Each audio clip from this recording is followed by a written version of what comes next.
Stand by to launch FanStream Sports. 3, 2, 1. Let's start. Hello, sports fans. Welcome to FanStream Sports. Nothing but pure sports. This is the JP Show. JP, it is so good to hear you back on the air. Stand by. Now, here's JP. Welcome into a Thursday edition of the JP Peterson Show as the Rays crap out of the playoffs in the first round again. Boy, we've seen this script many, many times, but I've turned over a new leaf, Peter. Yeah, I have seen the light. I have, yes, sir. I'm getting tweeted at by Dick Vitale and our good friend Tom Corrin, longtime sportscaster, and all the people. They're just, telling me, that doesn't matter where they play. It doesn't matter low energy. You just get on board with it, man. Stu knows what he's doing. Get on board with. So I got a nice monologue prepared here. I'm ready to go, and I just want to say my mea culpa and tell everybody that I was wrong and you guys are right. And I've finally seen the light on this, and we'll talk about and I think this performance by the Rays proves it. No, seriously, I've seen the light. Oh, you have? Yeah. Yes, I have. Another first-round exit. That's the light right there. Yeah. There's no light at the end of the tunnel. How about 33? 33, count them, scoreless innings. Hey, we didn't break the record. Well, we're so bad we can't even get that right. We can't even get into the history books. You do all that work. You go 33 and 2/3 innings. You do all that work. You put your fans through all that pain, and you can't even get one more out to suck in history. You can't even do that right, Rays. You put on all that work, 33 and 2/3 innings, to get into the history books. You're one out away from getting your name etched in the history books. What, you live forever. You're immortal. Yeah. And you can't even do that right. Come on, man. At least we could have done that. I mean, don't you want your name in the history books? Well, the Rays. Doesn't everybody want their name immortalized? Here you were, an out away. And you go and score a run. What are you thinking? What are you thinking? Well, I tell you right now, they're in the history books, all right, for having a historical start. And then that July basically doomed them 5-15.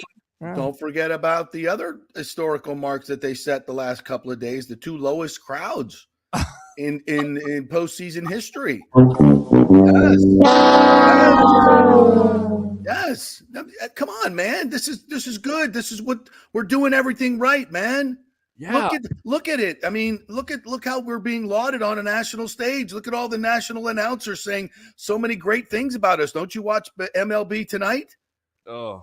Don't you? I mean, we're doing it all right, man. We're building. I mean, just because Sean McDonough and Tim Kirchin, what do they know about baseball? And Jessica Mendoza are on the broadcast going, wow, it's not much of it's more, I don't want to call it a crowd. It's more of a group. I mean, that's great. That's great. That's great for us. And then they're showing the lone, Bob Uecker in the upper echelon of the empty mausoleum that is Tropicana Field. They're like, well, wait a minute. So they're going to build a stadium right next door to this one? I mean, in this beautiful area here, this is a very difficult place to get to. They don't even live here, and they get it. And they're like, and they're going to build a stadium, right? Boy, that doesn't make much sense to me. Tim Kirchin's like, yeah, it really doesn't. What does he know about baseball, though? What do these people know about baseball? I mean, it's not like they travel around to every stadium for the last 50 years and know how baseball works. What do they know? It's Tim Kirchin. Come on, man. Sean McDonough, Jessica, man. What do you people know about baseball? Shut up. We're going to build it here. It's a good thing to do. We're going to spend that $1.3 billion and put it right there. That's the right thing to do. I've seen the light, man. I've seen the light. Like my friend Tom Corrin texted at me or tweeted out. Let me get it right. Yeah. And he's right. He's 100% right. Let me get to this. What did he say? Well, first of all, Tom Korn, the great Tom Korn, the absolutely. ABC Action News, Channel 8. I worked with him at Channel 8 for a little bit. Okay. The best of the best. And he said, I'm going to get this right, so hold on. He basically, I can't find the exact one. Basically said, look, JP, the Rays won. It's bigger than winning the World Series. They got a stadium. They get a $1.3 billion stadium. If people want to come, they'll come. If they don't, they don't. And I'm like, you know what? You're right. It's not my money. That's what he said. It's like, not our money. We don't have any skin in the game. It's not my money. I mean, it's Pinellas County taxpayers' money. I mean, they might want to have some say over what they do with it. But, I mean, if they want to build a stadium that nobody's going to go to, why not? Go ahead. Who cares? It's not my money. Not my money. I mean, just because we'll have more embarrassing moments like that and we won't have revenue to fund a team for the next 25, 30 years because nobody's going to go and we'll continue to be continue to be the armpit in the butt of all these jokes. Who freaking cares, man? Who cares? This is clearly, I mean, Stu Sternberg knows what he's doing. Look at this playoff success. 4-14 in the last 18 games. Boom. They've lost 7 in a row. They've scored one run in 44 innings. Stu knows what he's doing. Yes. They got the formula. They won 99 games and they get out in the first round. Who cares? At least you played meaningful games in September, man. Stu knows what he's doing. $70 million payrolls are going to get it done. You just wait, JP. You're going to see. We're going to pack this place. All the people, the condos that we're going to build right there they're all going to go to the games. They're all like the rest of the people around the stadium there that don't go to yeah, these people are going to go to the games. Okay, gotcha. So they're going to go to the game. Now, it doesn't matter like the rest of the people. Who cares about them? Why would you tap into that revenue? Why would you want to do that? You don't need it. You can get to the playoffs every year on $70 million payroll. Come on, dude. Stu's making $1 billion off the new deal. He already made a $2 billion off his original investment. Come on, Stu, let's go. I want to cheer from the stands to watch you make money, bro. Why do we even have players? Well, Stu can just bring his fucking wheelbarrow out to the middle we'll pack the place. He can bring his wheelbarrow out to the middle of the diamond and just start counting his money. And everybody will go, woo, Stu's making more money. Yeah, let's go Rays. Let's go Rays. Another wild card. Yes. We got it. And here's the story. Here's the story every year. What a great story the Rays are. They made the playoffs. How about change the story? No. Status quo, Peter. No. The numbers and the analytics, they're numbers and analytics people. JP, here's a number for you. We always talk about it, right? There has not been a team that has spent under 15 that has won a World Series since when? The 2003 Florida Marlins. Yet this team every year continues to do the same thing over and over again. Do you know what that means? You and your numbers, Peter. I know, but they're so obsessed with the numbers. It's all about the numbers, my friend. Analytics. I mean, who didn't? Not when it comes to us spending money on players. Everything, all the other numbers matter. Yeah, that number. No, we can't do that. No, that's not good analytics. That's not good analytics. No, JP. I thought if you got a new stadium, must be another summer home in the Poconos. Right. I thought if you got a new stadium, what the hell are you talking about? Well, I thought you would be able to compete with the Yankees and the Red Sox. If we got a new stadium, we're going to be able to have that revenue. By the way, we're already getting from the Yankees and the Red Sox in the first place, but nobody is taking him to task on that at all. Nobody. Dude, you're missing the point. You're missing the point. Stu has the formula. He has the winning formula. Can't you see this? And they're gonna build affordable housing around the new place, and I'm sure all those people will be coming to the Rays games. That's because that's what they do. I mean, come on. Why would you want to tap into all the businesses and all the money to the west, to the east of Tampa, and when to the west you got fish? Yes, tap into that. That's a lot. I mean, those people can buy some season tickets. Those people can. Why not? I think SpongeBob there too. Yeah, SpongeBob, Patrick, Patrick. Yeah, they can all. Yeah, absolutely. No, listen. They've got the formula. They clearly have the formula. They're smarter than Sean McDonough. They're smarter than Tim Kirchin. They're certainly smarter than me. They're smarter than everybody else, and they know that it's really going to work downtown. I mean, now it's going to work. Now it's going to work. Now they found the secret formula that it's going to work. It may have something to do with the $6.5 billion that are going into the redevelopment and him bamboozling the St. Pete and Mayor Welch into giving them the rights and controlling everything and selling the land at a discount. It may have something they may have changed their tune because maybe, I don't know, but I think it's very altruistic and they want to do this for St. Petersburg because they've been such great corporate stewards over the year, holding up the development of Tropicana Field for 5 years. But don't worry about that. We wanted to get it right. We wanted to make sure we could get a mayor that's going to open up the entire treasure chest and give the whole $900 million. So now St. Pete is the place. Now they love St. Pete because they've had the epiphany that I've had. Now we get it. Now we get it. We are on to something. We won 4 out of our last 18 playoff games. We're on to something here.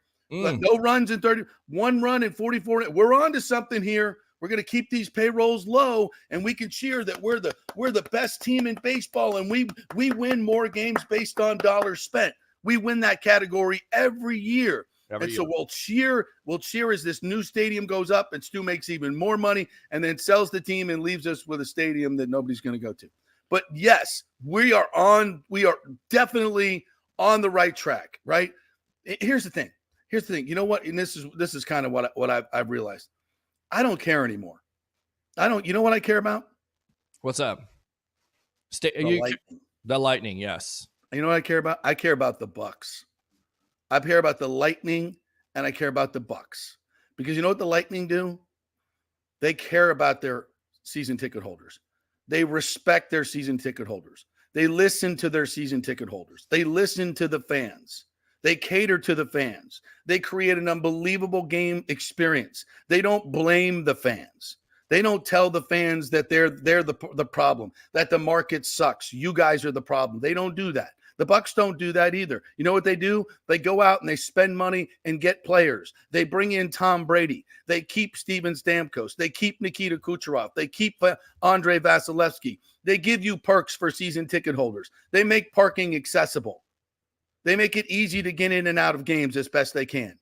Nobody's going to have an expressway to the front door of a stadium, folks, with a golden parking spot there, okay? Sorry, can't do that for everybody, okay? But to do the best that they possibly can do, the best game experience they could possibly. Look at what the Bucks have done over the last few years for their season ticket holders. You know, if you're not one, you get pissed off because you can't go to training camp. But if you actually join up, you get all kinds of perks because they respect their season ticket holders and they do stuff for them.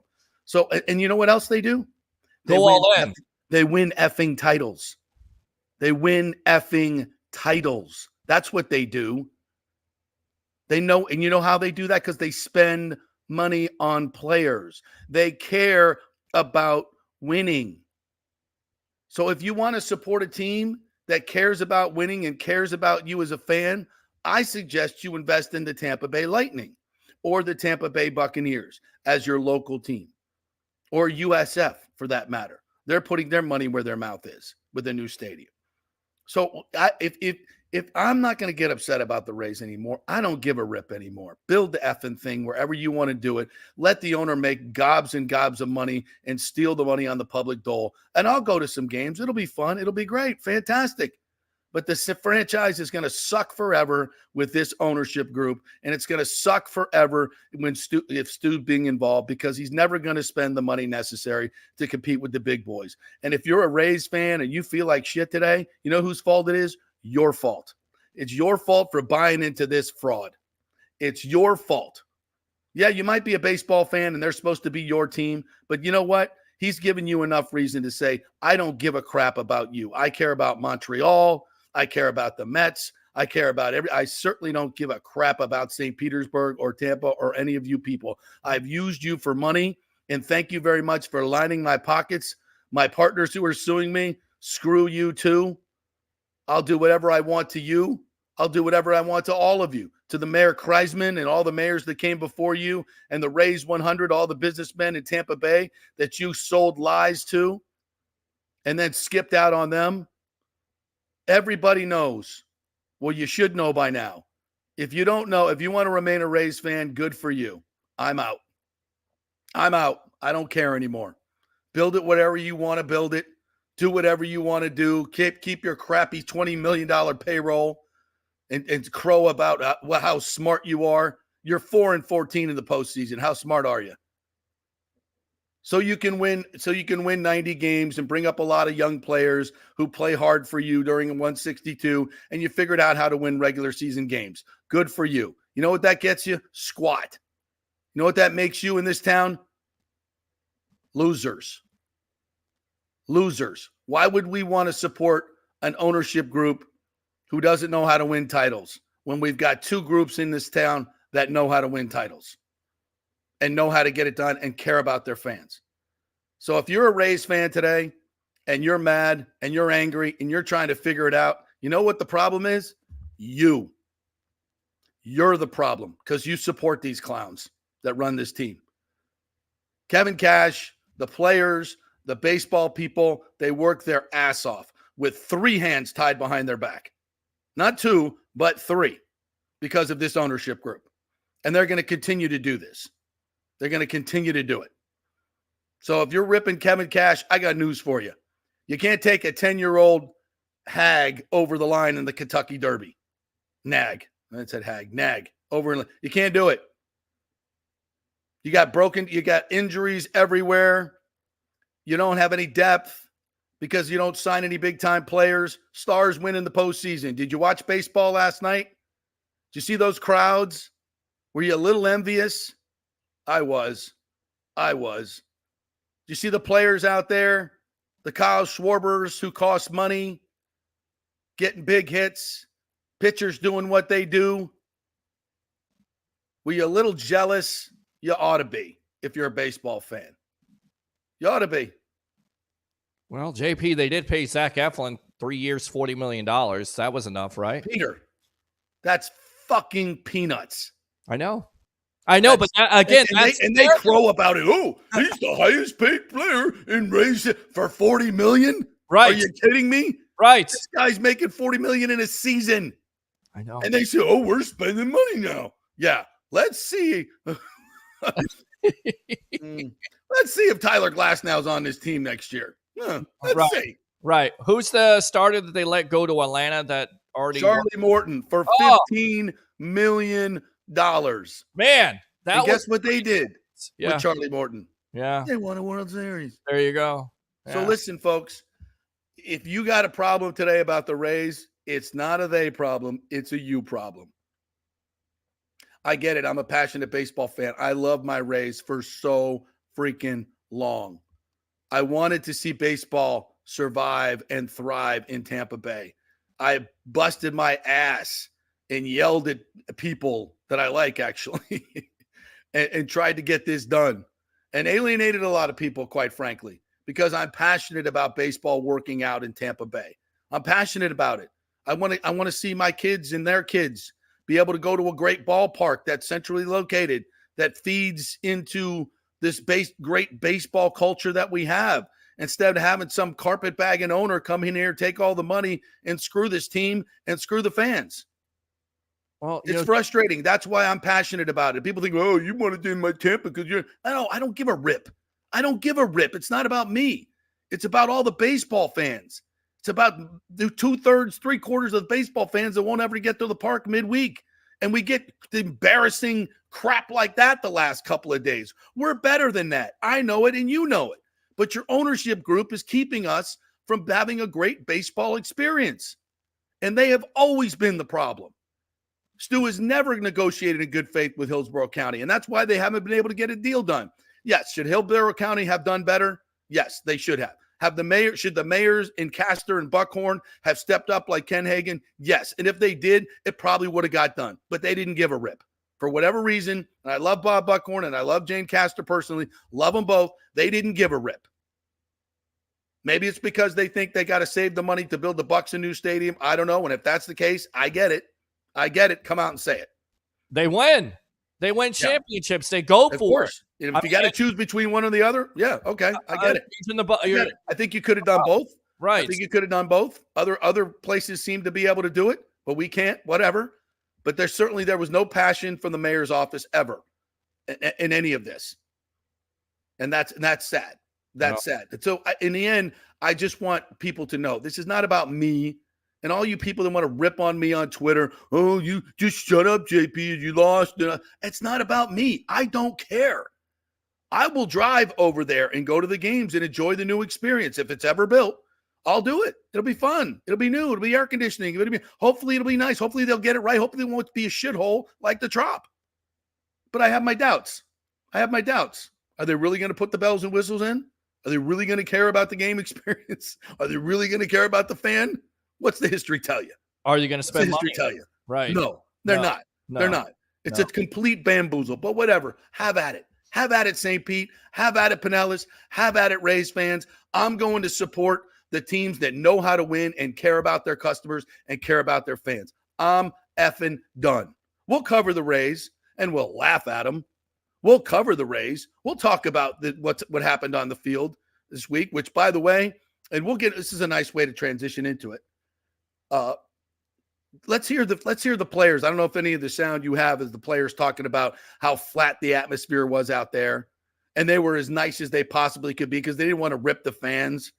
But is it take an effing brain surgeon to look at that flat atmosphere and think that team wasn't affected by that mausoleum of a crowd? Come on. Well, come on. Well, by the way, thanks to Major League Baseball for making that start at 3:00 because we'll go out to the poll here.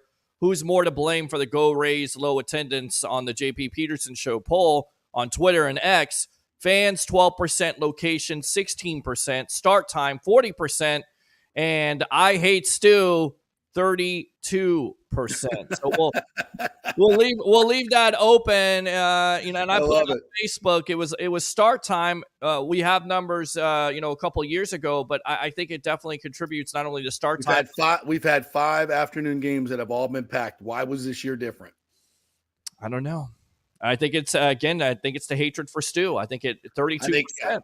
Yeah, it's been 4 years since we've had an afternoon game, and what's happened in that 4 years? The Sister City stuff, all the other BS that he's pulled, and people are wise to it now. The lawsuit, everything else, people know now, and they're finally getting like I am. They're fed up and they're done. They're not going to support this guy. And I think Tom Corrin brought up another very interesting point that we did not talk about, and it goes to the economy as well. But he said, maybe a lot of fans were saving their money for the next round.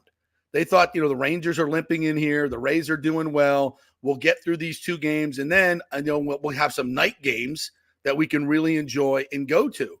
So he'd say maybe 5,000 to 10,000 fans probably who would have gone probably didn't go because they wanted to save their money because of the economy. That makes a lot of sense to me. That makes a ton of sense.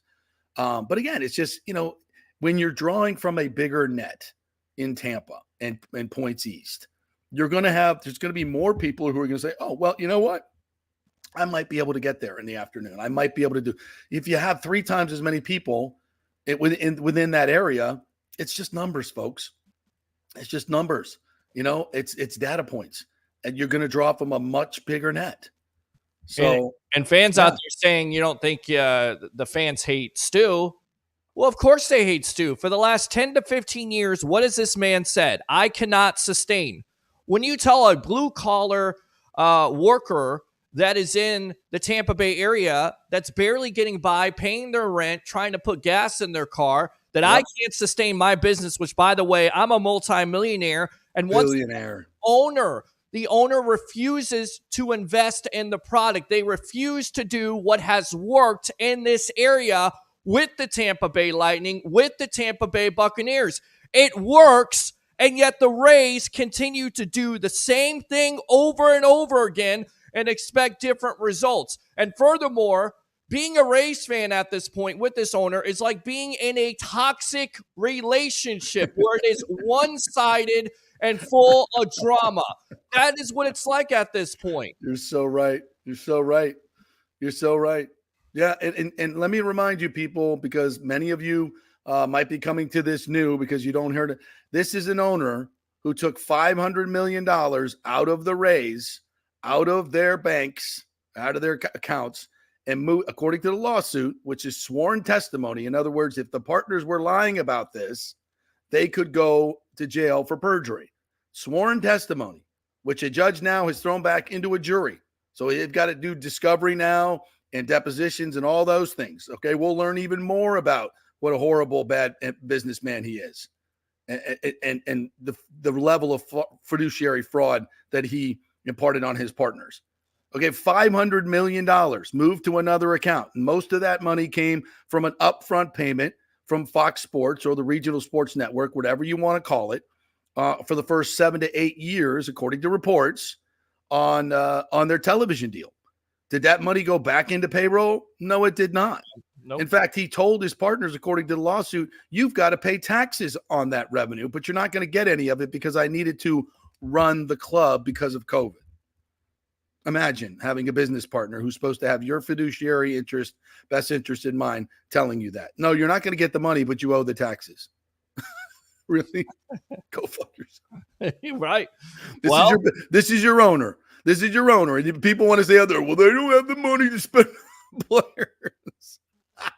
Yeah, no money to spend on players at all. By the way, people saying, well, they had 99 wins. Well, wouldn't it behoove them with going with Curtis Meade and Junior Caminero? Do you think those guys are ready right now? They showed they're not ready. They're young prospects. That's the problem. That's the flaw with the Rays. It's always about the future. We're going to get the future guys. So we're going to trade Blake Snell after the World Series after we should. Yeah, but look what we got. This guy was 7-0 in single A. Look at the prospects we got, JP.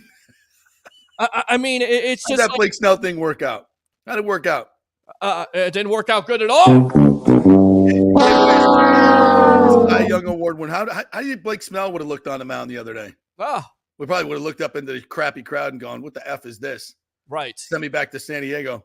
Slapdick prospects. That's what Blake San Diego market, 29, spending $250 million on players. Somehow they figure it out. Right. Oh, but it's a low revenue market. You people, but you know what? I'm so glad I'm out. It's like you say, it's a toxic relationship. I finally woke up one morning and said, you know what? I'm gonna stop getting my ass beat here.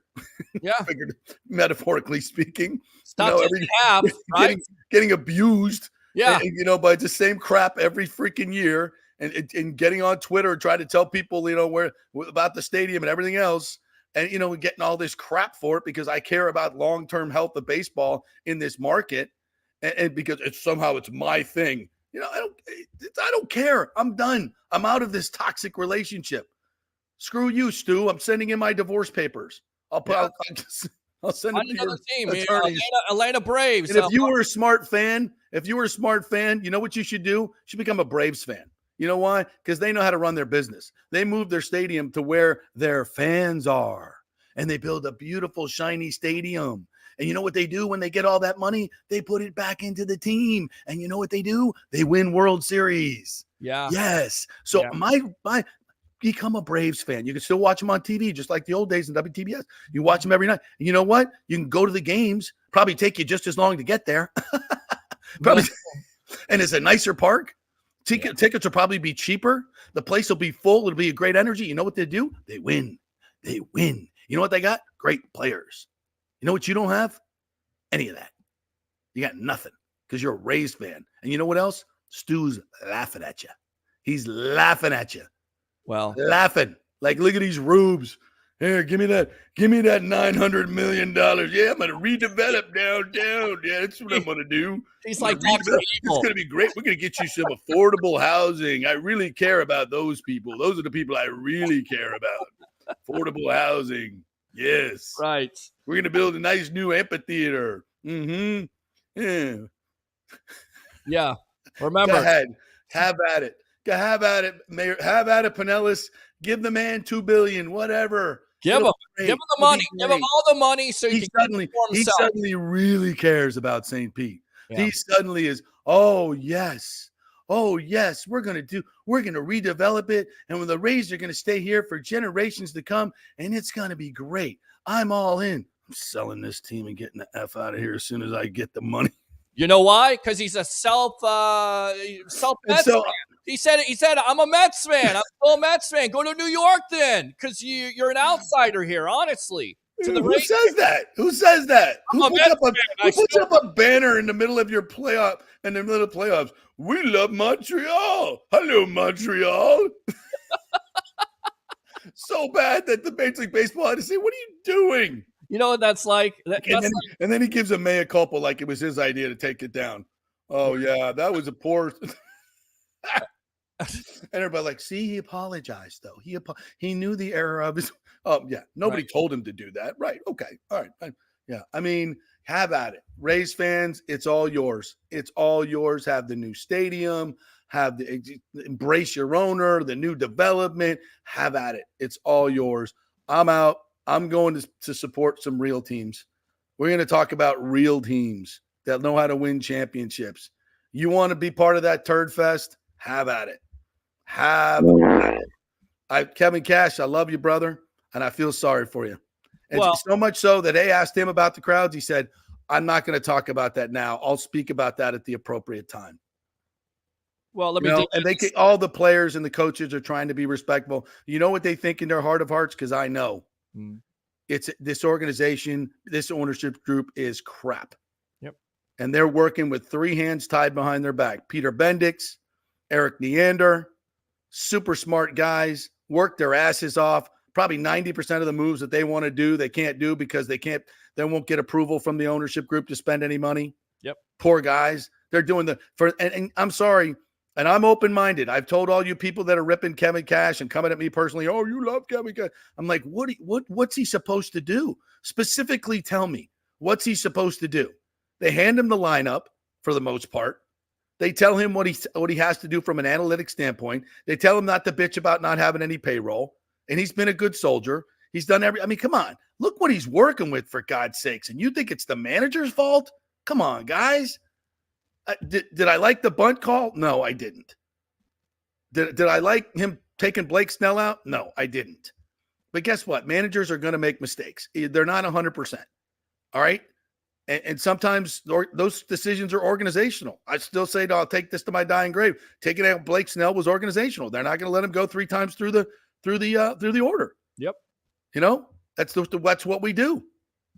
And so, that's the flaw. That is the flaw. I can't blame Kevin Cash. I know if you guys got specific stuff, because putting Jose Siri out there, was that his choice, or was that right hand on left hand? It's right. Doesn't matter if he hasn't played in 3 weeks. We have a left-hander and a right-hander, so it has to be series. Was that Kevin Cash? I don't think so. I don't think so. I could be wrong, but I don't think so. So I don't know. I'm done with it. I'm done with it. Have at it. Have at it. They clearly know what they're doing. The organizational philosophy is spot on. They know how to build. They know how to do everything right as rain. So have at it. I'll just admire your brilliance from afar. How's that? Well, not to dig into the scab even more, but just remember this team got rid of Joe Madden for what? The Cubs paid him $1.5 million more. And well, I'm sorry, I just got to bring it up here because I gotta get to the reality. There was a sports broadcaster in this market who used to say, "I'm going to tell it like it is." I'm going to tell it like it is here. Okay, you get rid of Joe Madden for $1.5 million. He goes to the Cubs. The Cubs go all in, and what happens? They win a World Series, and the first time. The Rays are the smartest organization in baseball, Peter. If they let Joe Madden go, it was for a reason. Sure. He wasn't going to win a World Series here. Never. They weren't going to give him the resources to do it. No, Joe Madden would have stayed here forever if they've just made a competent offer. But you know what? The Rays thought they were smarter. They were going to move on, and they were going to get better, and they were going to do things better. You know why they probably wanted Joe Madden to leave? Because Joe Madden was probably tired of covering for their ass and not spending any money. And he said, yeah, we need to do a little bit better. I'm not saying you got to score. Another thing we know, I'm not saying you have to spend $300 million, but you got to get to 120. Yeah. You got the money. Why not do it? We need better players. Give me $120 million payroll. I'll win you a World Series. Oh, really? Yeah. Well, guess what? He went to Chicago and did it. Yep. And did it. Yep. Okay. Yeah. Who was the other guy who went to the Dodgers? Who was the other? Andrew Friedman. Oh, there you go. How about that? For so many years, he sulked here in Tampa trying to spend money, and Stu said, no. We're going to be the story of Major League Baseball. We're going to be smarter than you. We're the smartest person in the room. We're going to beat the Yankees and Red Sox, but when it comes time to the postseason or comes time to the trading deadline, we're going to make 0 moves and expect kids or guys that are unproven to show out. He goes to the Dodgers and does what? Wins a World Series versus who? Right. Your Tampa Bay Rays in 2020. How does that feel, Rays fans? Does it feel good? Does it feel good to be kicked in the teeth, kicked in the balls every year to remember that? That's what it feels like to be a Rays fan. Hey, here we go. Boom. Kick you in the balls right there. We'll only get so far. We're all so limited in what we can do. It's always a great story. I love this, JP. People go, Moneyball's a great story. Look, love Brad Pitt, love Jonah Hill. How many World Series they win? 0. They won 0. But it's a good story, Peter. They're smart people. What is the ending of the story? When does the story what's the end? ending? Team moves out of town. Get no fans. To Vegas. Yeah, that's the ending. How about that? Moneyball, baby. You got to love it. So look, all I can say to you Rays fans is I did what I did this morning. Pack up your stuff. Get out as quick as you can. Don't wait for them to come home and beat you up again. It's a toxic relationship. Yep. Get out while you can. Yep. Get out while you can. Go support a team that knows how to win titles and cares about you as a fan. That's my advice to you. If and again, I don't even care anymore. Build wherever you want to build it. Spend as much, give them as much public money as you want. I'll just sit back here and report on it and laugh. Well, at least they have a new stadium, right? You want to get to some of the comments, or let's hit a break. We got to hit a break real quick. Yeah. Then we're going to come back. I'm going to hit all you commentators. Yes. Good stuff too. Love to get to all of that. Give out our phone number as well if they want to call in and jump in the show, my friend. Yeah, 727-255-0391. It's 727-255-0391. Get on the phone lines here on the JP Peterson Show. All right, we're brought to you by the Jeeves Law Group at Bay Area Modern Medical Center, BAMMC.com. Back in 3.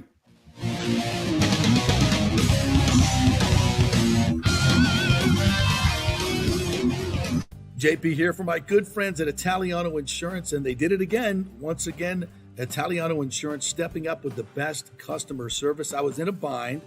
My old insurance company, my auto insurance, jacked up my rates, so I called Charity at Italiano Insurance, and she stayed till 9:30 at night until she got my insurance done. And guess what? She searched all these companies for me. I didn't do the work. She did. Saved me $1,000 on my annual premium. $1,000, folks. That's real money. And that's what you get at Italiano Insurance. Great customer service. And here's another note for you, by the way, with hurricane season up. 40% of people in Florida are underinsured. That means if you have something happen during a hurricane and you need replacement costs, you're going to get 40% less than you deserve. Can't let that happen. Call the folks at Italiano Insurance and get them to help you out in both those regards. They will save you money and keep you insured properly. That's 813-877-7799. Great folks in the community, been doing it for over 60 years. Italiano Insurance, 813-877-7799. So you're experiencing those feelings of getting older, lower sex drive, fatigue, hot flashes, moodiness, or you just don't feel like you had the vitality you once had. It's a chronic problem here in the United States. You're not just getting old, it's likely low testosterone. Studies over the last 20 years show a shocking decline in younger males aged 16 to 39. Older men have seen a sharp decline as well. So do something about it. Go see my friend Christopher Lugo at Bay Area Modern Medicine. Look, testosterone replacement is not a frivolous treatment. It takes a professional, targeted approach that focuses on total body wellness, vitality, and emotional stability. Not a one-size-fits-all approach like many clinics use. They will monitor your blood work and adjust your treatment as needed for optimal results. Folks, I've been on testosterone therapy for over 6 years, and it is a life changer. You will feel and look better than you did 10 years ago. Give them a call at 844-977-3477 or go to BAMMC.com. Tell them JP sent you for priority scheduling. That's 844-977-3477 or BAMMC.com. JP here for the Jeeves Law Group, Jeeves. Call for a free case evaluation, 888-9-JEEVES. That's 888-9-JEEVES. We're local, we're trusted. The law firm brings over 80 years of combined legal experience focusing on clients in Tampa Bay, the state of Florida, and national class action cases. If you're injured, get that free case evaluation, no cost to you.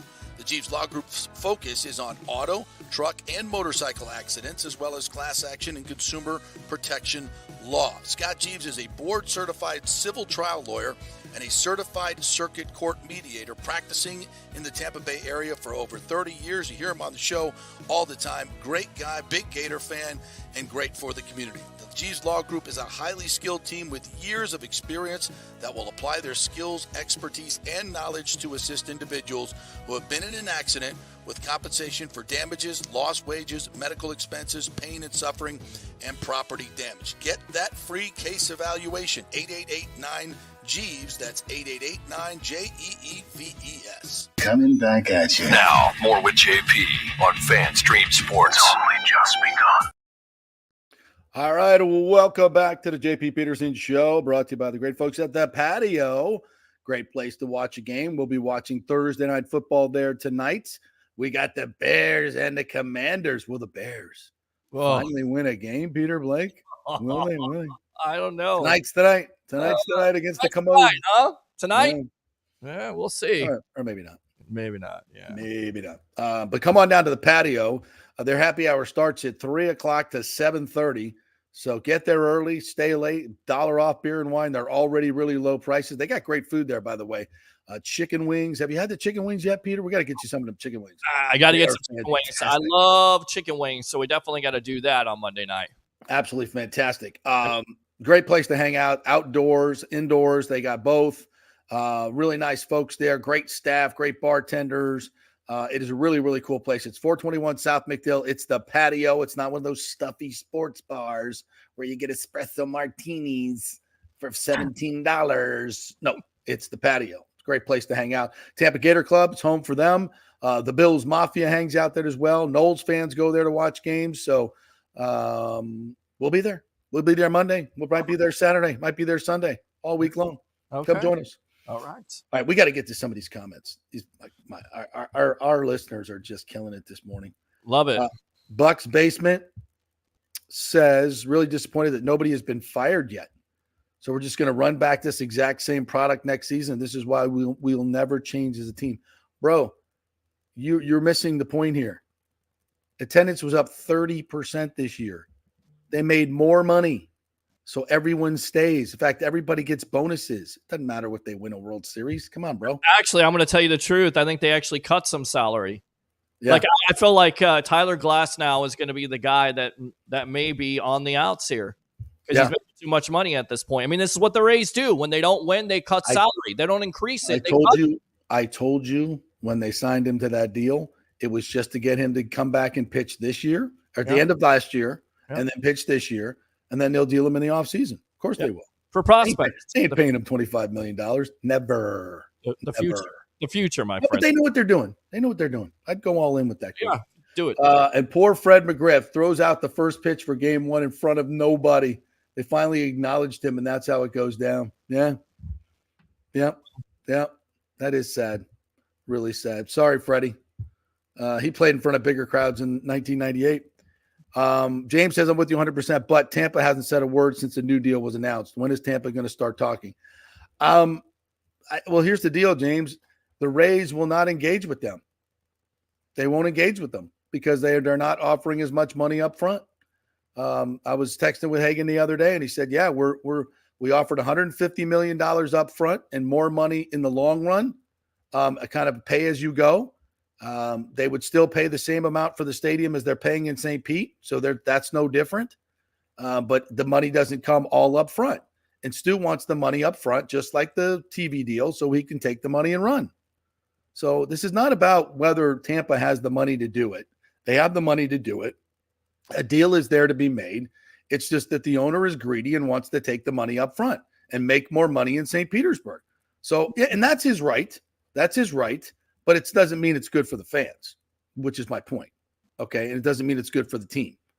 But it's good for Stu. And, and everybody wants to cheer that for some reason. Yay! Stu's going to make more money. Yes. Yay. Awesome. I love it. Yeah. Great. That's the Rays fans. I'm not one anymore. So, Lonnie says, let's be real, to affordable housing just means $2,200 a month. Thin walls. That's pretty much correct there, Lonnie. James Flash Ludeman. Kevin Cash has 1-8 in postseason games since taking out Blake Snell in the World Series. That's a great point, James, because I think Kevin is 0 for 20 with runners in scoring position. Oh, wait. He doesn't go to the plate, does he? Those are those crappy, inexperienced postseason players. Yeah. Goddamn, Kevin Cash. What's wrong with you, man? Why can't you hit with runners in scoring position, Kevin Cash? Yeah. What was that? You out there swinging at balls that were thrown 57 feet and barely made it to past the carpet? Was that you, Kevin Cash? No. Was that you making those 4 hours? You know those 4 errors you made, Kevin Cash, in game 1? You're the problem. Oh, wait. He didn't have a glove, did he? Okay. My bad. Yeah. People. I mean, you want to have a problem with Kevin Cash. I'm all open to it. Bring me something besides a record. Okay? I'm sorry. I look at what he's working with. Come on. How do you blame Kevin Cash? I don't get that. All the injuries in the rotation, all the injuries, position players, they had 99 wins in the regular season. When it comes to postseason, it's not going to get it done, guys. You have to do more. That's why it's so important to go out into the trading deadline and people go, well, we're going to stick with what we got. We're good. Okay, you're good. Oh, are you good for an injury? Are you good for inexperience? If you went out there and got an extra pitcher, if you went out, and I get it, you got Savali. Okay, great. What else did you get? Who wasn't great? Right. He wasn't good at all. And then you could have. How did he help you in the playoffs? Right. Go back to 2008. Go back to 2020. Go back throughout the years. How many times has this team had talent and won divisions and have sat on their ass and not going out in the trading deadline and got players to help? What did you do when you got to the World Series? Did you add to that roster and that pitching staff with Blake Snell and Charlie Morton? No, you sold them both off. You didn't want to pay them. Yeah. And what'd you get for him? Nothing. No. Nothing. The great brilliant Tampa Bay Rays sold off a Cy Young pitcher and probably your best pitcher in Charlie Morton. Yeah. And a glue guy and an experienced guy that plays well in the postseason. And what'd you get? Nothing. Wait, JP. But you're the smartest group in baseball. Okay. But here's what the fans say. You went after Nelson Cruz, not a prime Nelson Cruz, but a Nelson Cruz. That means you're going all in. And seeing as it didn't work, now you ain't doing it anymore. It didn't work, so we're not doing it anymore. Because it works for everybody else. By the way, Nelson Cruz, when you picked him up, he was washed. And you gave up a great pitcher to do it. Oh, yeah.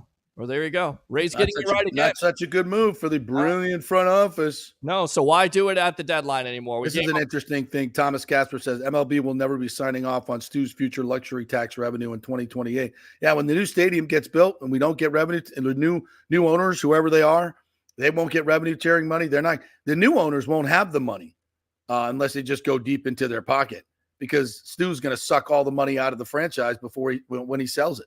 He'll take all the future. He's already got the future TV revenue. He'll leave you with a stadium you can't sell premium seating in because the businesses don't want it. Good for you. Go. How about it? How about it? Go Bolts. In college, we would take the train from south suburbs to Chicago. That took 1.5 hours. Then we walk over to take subway Wrigleyfield, which was another half-hour ride. Lonnie, I love you, brother, and I love all of you folks that have these anecdotal stories about how long it takes you to get to the park, all right? And that's great. That's fantastic. You know what that means here in Tampa? Nothing. I'm not going to sit here and defend the fans. The fans need to be better. The fans need to be better. There's no question about that, Lonnie.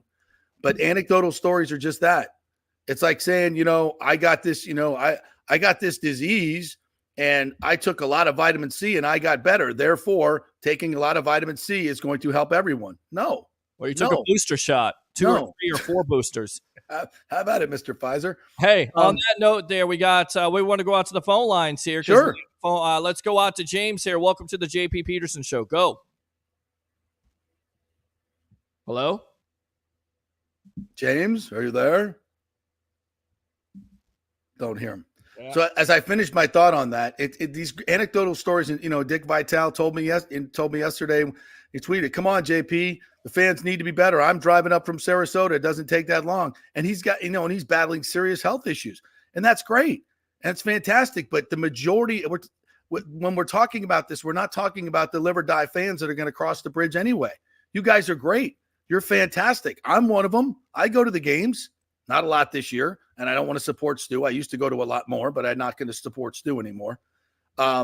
But I used to go to a lot of the games. When my kids were younger, we went to a lot of the games.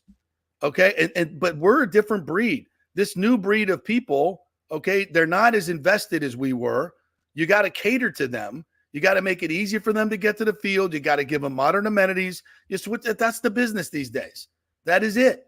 So you can't, just because you can do it and you want to do it and you're passionate enough to do it, doesn't make it a winning strategy anymore. You got to do more. I'm sorry to say, like I said to Dick, like so many things in this world today that we don't like, this is one of them. People are not as passionate about sports as they used to be. So we can sit and bitch about that, or we can say maybe we should make it easier for the fans. Maybe we should move the stadium to where the fans are. Make it a better stadium. Make it more accessible. If you want to have long-term success. That's all I'm saying. That's all I'm saying. I think we got James back. James, go ahead. Hey, good morning, guys. How are you? Good morning. Morning. So here's the thing. Listen, I know you love Kevin Cash. I totally get it. Okay. But listen, here's my issue. Okay. When you have 4 errors in a game, that's coaching. Like, how does Yanni Diaz, who is supposedly this great defensive first baseman, just go completely crazy in this game? They look nervous. They look terrible. And you mean how is that the manager's fault? That coaching couldn't fix? Like, how is that the manager's fault? Your manager doesn't have any kind of conversation to say, look, guys, we've got to play better. Like, there was none of that. You don't think Kevin Cash is telling his guys they need to play better? First of all, why does a manager have professional athletes and baseball players, after a team made 4 errors, need to walk into a dressing room and say, hey, you guys need to play better? If they don't effing know that, it's not on the manager, bro. This is the question, though. This is the big question. So if you're going to celebrate regular season success, which is fine, and the Rays are the only franchise, in my opinion, that celebrate wild cards. Yes. Putting a banner up. That's sick. Why would you do that, first of all? But secondly, because they play meaningful games in September. It's all an illusion to make you feel like the ownership group gives a shit. 5 years, no championships, and you're going to depend on this manager who has had constant pitching mishaps, putting guys in that don't need to be there, putting guys in the lineup that don't need to. There is no reason that Taylor Walls should be playing yesterday. No reason that Meade should have been playing. No reason Siri should have been in there for game 1. Agree with that. This is a managerial style that he looks more at his computer screen than he actually does watching the game. I don't think that's Kevin Cash. I think that's the front. I think that's the front office. I do. It's more organizational. Yeah. They hand them the lineups. Siri, that Siri thing was organizational. I don't think but Cash may have agreed, but then I'm not going to argue. But I agree with you. Siri should not have been in there. Taylor Walls, I'll disagree with you. I'm going to take experienced defense and great defense over. Who are you going to put in there? Okay, Caminero. Put Junior in there. So you're going to risk maybe a couple errors at short, even though Walls made one. You're going to risk not having your best defensive player in there for a guy who might hit the baseball. How did he do? Hitting the baseball, by the way, when he got a chance. I think he got 1 hit. Oh, you're right. Taylor got 2 hits. Why not see what you got? Why not shake up the lineup? If you're because you come on, bro. You're gonna argue that you're gonna put in a guy that just got called up from Double-A baseball. It's shortstop in a playoff game. His first instead of Taylor Walls. Come on, bro. If you do that as a manager, you're stupid. If you're telling me that Kevin Cash should have put Caminero in instead of Taylor Walls, there's not a manager in baseball or anyone who knows anything in baseball that's going to agree with that. No way. So a guy that just got called up, never played AAA baseball, played like 4 major league games, you're going to stick him at shortstop in a playoff game? Come on. Why call him up then? Like, that's the thing. If you're not going to utilize what you have, and clearly they know something because they don't have any other choice. Who else are they going to call up? Vidal Brujan? Yeah. I mean, who else? All I'm saying is because they don't go out and get players at the deadline and get experienced players or sign them in the first place. You got a bunch of kids out there. I know they had a lot of injuries this year. That was tough. And, please don't tell me Brandon Lau was going to be your playoff savior. I think we know what he does in the playoffs. No. James, how can everything you've said, I'll give you the Siri thing. Siri, that was a bad choice. Shouldn't have put him on. Sending Glass now out for the 6th. The Blake Snell thing was a disaster. Of course, I'm going to agree with you on that. You never take him out. But I think that was organizational as well. They don't want their pitchers going through the lineup the third time.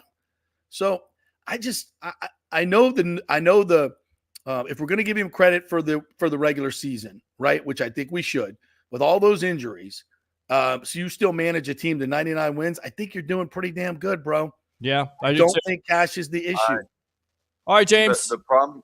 Well, go ahead. The problem is the fan base celebrating wins with no success. That's the problem. I agree. I mean, you can win 100 games, but if you lose in the playoffs when it matters, then what are you celebrating except mediocrity? And that's what this organization is doing. Exactly. All right, James. Thanks a lot for the call. Appreciate you as always. Open phone line 727-355-0391. Go ahead. Because they can give you the illusion that they're trying to win when they're not, and they laugh all the way to the bank. Yep. Yeah, we know how to win the regular season. We got that down. We figured that out. But it's no way to win the postseason. It's like, it's back like when the Lightning were scoring 5 goals a game, winning the President's Trophy. It's fantastic. It's lots of glitz and glamour. But, it's not – but they realized that's not how you win Stanley Cups. You got to play defense, man. You got to play defense to win Stanley Cups. So they went and invested in the future. They went out and got proven players that they knew would fit in well, paid them a lot of money, gave up a lot of draft capital to do it, and they won 2 Stanley Cups. Boom. Okay? This organization, this super smart organization, you know why they're smart? Because they know how to make money. They don't know how to win championships. They might if they were actually given a payroll. Those I think Bendix and Neander and Cash and the whole damn group would have a much better chance in the playoffs, but not with 3 hands tied behind your back. Stu Culverhouse. That's what it comes down to. Making more money. Doesn't matter if he wins or loses. He's still making money. You go back to the Lightning.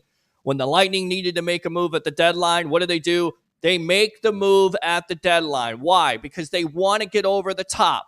They want to get over the top. You go to a dance. You want to dance with somebody, or you want to sit on the stool. You want to sit against the wall the whole night. You want to go home with the girl? You want to take the girl home? Or you want to sit on the side? What do you want to do? Yeah, they want to take the girl home, all right. Yeah. That's the Tampa Bay Lightning right there. That's why they are one of the greatest, if not the greatest organization right now, not only in the Tampa Bay area, but all of professional sports. Kevin didn't like my monologue. It's all doomsday. That's not doomsday. I'm like, I've turned over a new leaf. I'm super happy. I'm out of this toxic relationship. I'm done. I mean, it's not all doomsday. They're good for it. No, they figured it. They got it down. Look at the results. Come on. No, it's fantastic. This is the last 2 days. If that's not more proof that they know exactly what they're doing, I don't know what is. I don't mean, it's because the announcers are openly mocking you for building a stadium right next door. No, we know what we're doing. Okay. They were talking about the rings, the structure. I mean, it got so boring at a point. They were talking about the rings there, the C ring, Yeah, they were laughing. They were laughing. What an embarrassment. They were scoffing at you people that love the Trop, America's ballpark. I'm telling you, America's ballpark. I don't know what was worse because I have a second job. I do sales. I don't know what was worse. Esther or Winifred yelling at me or watching that broadcast yesterday. It was bad. Yes. Announcer. Lonnie says we did it because Wrigley is great and the team was going for it. Yeah, this is the bigger point that he was making. I love the Rays team, but the vibe from Stu is so different in other markets. Yeah, people, they underestimate. A lot of big reason that place is empty is because of the owner. And people don't want to mention that because they're not allowed to. But we'll say it on this show for sure. Well, by the way, people want to say, well, we're satisfied with the Rays. Oh, really? You are? Okay. Well, listen, if you're a Yankee or Red Sox fan, why would I want to convert over to the Rays? Listen, you can say whatever you want to about the Yankees and Red Sox, but at least you know every year that ownership is going for, whether they have success or not. And then furthermore, to that point, the Marlins, the expansion Marlins, they got 2 World Series championships. The Arizona Diamondbacks got 1 championship. Guess what? Both of those teams have new stadiums. Yep. Maybe if you won a World Series, I don't know, the last 10 or 15 years, JP, we wouldn't be having this conversation about a new stadium. How about that? Maybe we would have gotten it right. Luke W. says, wait, the Glazers are the pinnacle of ownership? Come on, man. Wait until time's up on Raymond James, then you'll see if you're still in the Glazers' corner. Well, first of all, I've criticized the Glazers when they weren't spending money. When they were buying Man United. That was some major league bullcrap. Yep. But the purchase of Man United allowed them down the road to invest in the team and pay Tom Brady and all the toys that Tom brought with him, which were a lot, and a lot of cash expenditures. So they went all in when they got Brady. They produced a roster that Brady wanted. They produced facilities and a coaching staff that Brady wanted to come here. So, you can bang on the Glazers, but at least they did what it took to win a championship. Your Rays owner ain't doing that, Luke. Sorry. Nope. But listen, the stadium thing will certainly. I get it, Luke. We'll see where that goes. But I believe they're going to be much better partners than the Rays were. All right, let's take a quick break. When we come back, Scott Carter's going to join us from FloridaGators.com, and we're going to talk some Gator football as they get coming off a tough one against Kentucky, but they got homecoming. It's Gator Growl. Quick break. Scott Carter coming up next with our Jeeves Law Group Gator Report. Stay with us.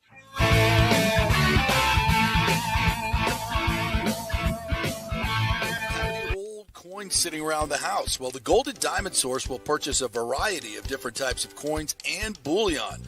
Their gold buying program includes sterling silver, silver, platinum, and watches. They also accept unusual pieces that other jewelry stores do not, such as gold bars and sterling silver flatware. The list of items they do accept is far more extensive than those they don't, so check it out. While you're there, you can check out the largest collection of any family-owned jewelry store in the country, especially with summer coming to an end. The holidays are right around the corner. Never too early to start your holiday shopping, especially if you're planning on getting engaged or have any birthdays or anniversaries coming up. Come on in and find out what buying jewelry should be like with an expert staff of gold and diamond jewelry enthusiasts. And the best part, they treat you like family. And if you're worrying about price, don't. The Golden Diamond Source has something for everyone's budget. They even have a layaway. If you stop in and get your favorite piece now, you can have it paid off by Christmas. Plus, you can even finance your purchase with 0% interest for up to 5 years, and you can get a $5,000 diamond for only $83 a month. It's the greatest folks in the world, Julie and Steve Weintraub, the Golden Diamond Source, 3800 Olmerton Road, always online at thegoldendiamondsource.com. JP here for my good friends at Italiano Insurance, and they did it again. Once again, Italiano Insurance stepping up with the best customer service. I was in a bind.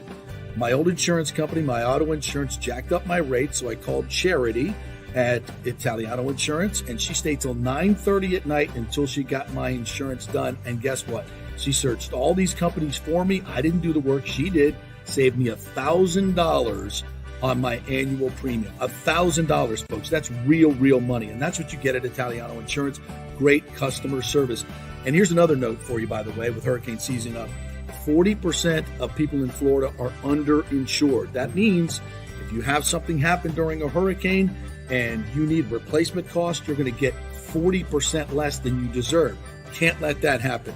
Call the folks at Italiano Insurance and get them to help you out in both those regards. It will save you money and keep you insured properly. That's 813-877-7799. Great folks in the community, been doing it for over 60 years. Italiano Insurance, 813-877-7799.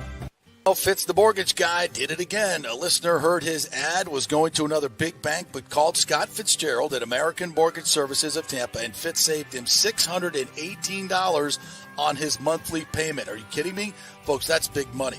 Rates are going up, they're going down, they're going all over the place. Scott will shop your loan and save you lender fees and get the best rates. Email him, scott@amstampa.com, or call 813-294-7595. That's Fitz, the mortgage guy.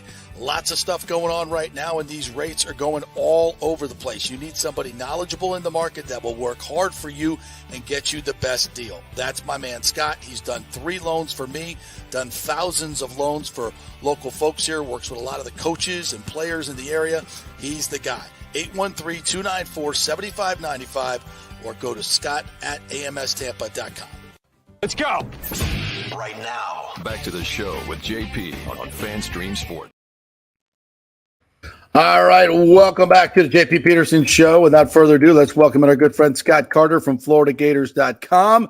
Talk a little college football and stop talking about the Rays. You're not a Rays fan, are you, Scott? I know you lived here for a while. Well, JP, I spent a lot of time around the Devil Rays back in the day, covering them for about 5 years.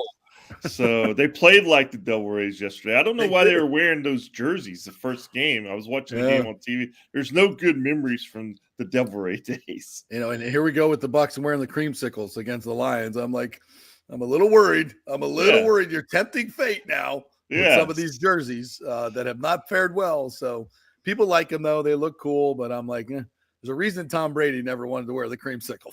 That's right. He knew something. He did know something. So we'll see how that experiment goes. Well, I'm not sure the Gators want to wear their away uniforms very much, Scott, because their record away from home in the last couple of years has not been good. They seem to be a much different team when they're in the swamp, and credit to that crowd. But I must admit, what happened up in Kentucky was a little alarming. Not so much a loss. Kentucky's a good team. It's the SEC, but the way they got manhandled was a little surprising. What are your thoughts? No, it was surprising to me as well.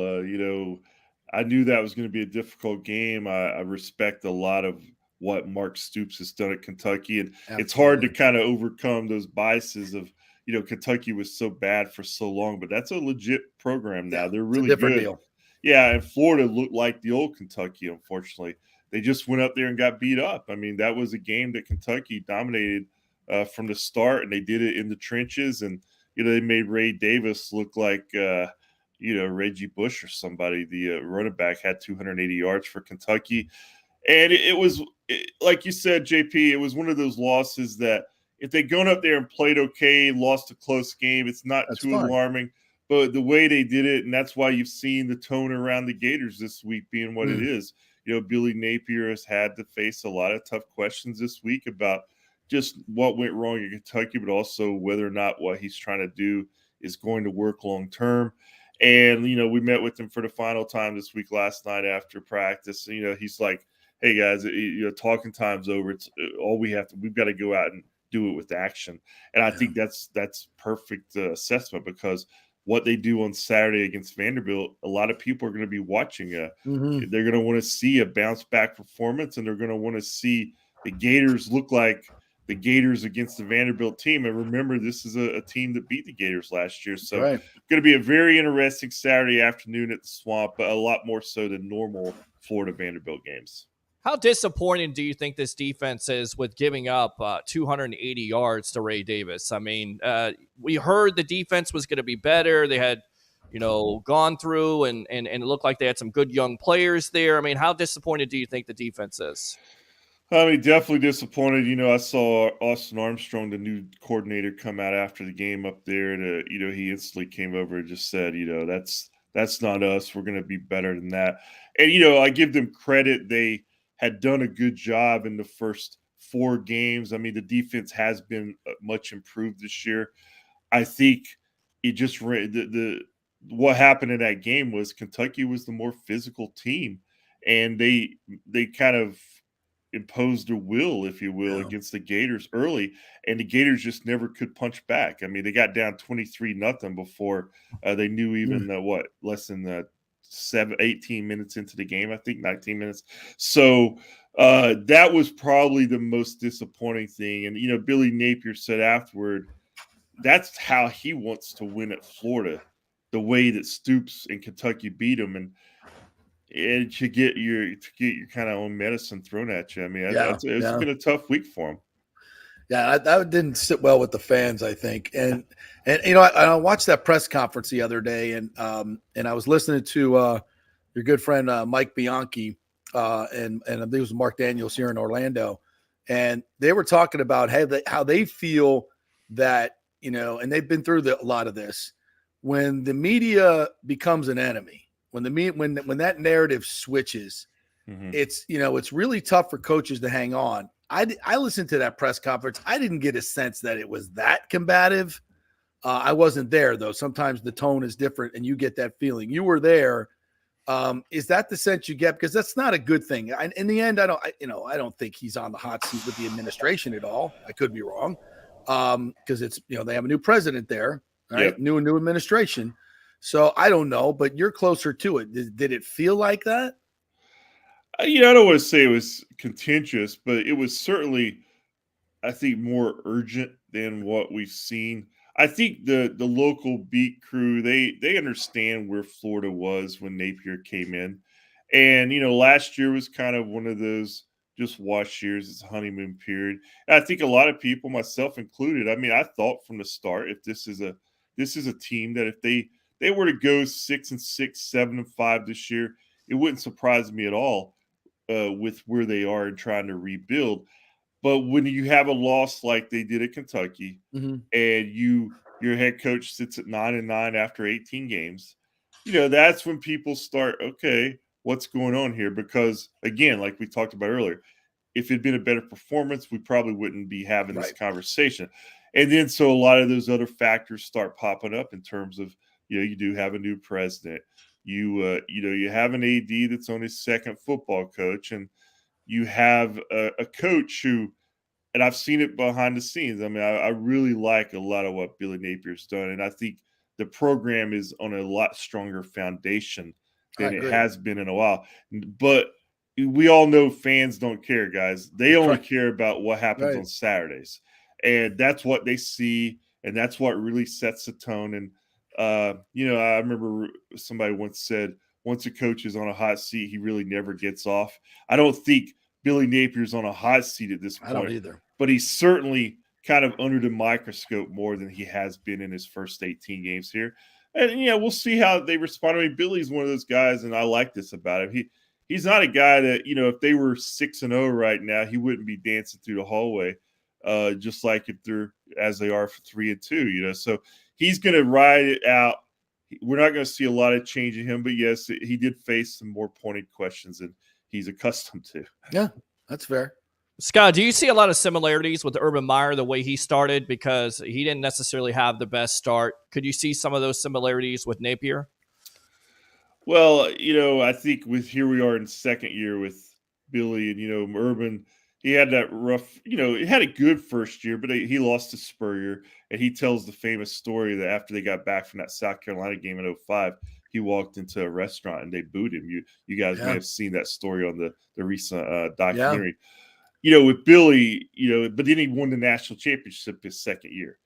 That's a program that was a lot different standing than the one Napier took over. I just think any coach today, even since Urban Meyer was here, things have changed so drastically in terms of criticism, analysis. All this stuff is just kicked around 24/7. Yeah. So when you have a bad game, it just looms larger over your program than maybe it did 10 or 15 years ago. And that's why the tone is as we see it. So the only thing you can go out and do is win some games. I mean, that is the only thing you can do. And if it goes sour the rest of the year, then we're going to have a different kind of conversation. But I still believe that they can get some things worked out. But it starts Saturday with Vanderbilt, guys. Scott Carter joining us here from FloridaGators.com. It is the Jeeves Law Group Gator Report. So one of the pointed questions was that on physicality. Because, Gator fans know and SEC fans know if you don't, you have a baseline of physicality that you have to be at in the SEC. And if you're not at that baseline, you got no shot, zero shot. That's why Vanderbilt has always been bad because they can never reach that level of physicality with the big boys up front. Mm-hmm. I watched some of the Kentucky game, the first half, and it looked like they were they were below that line.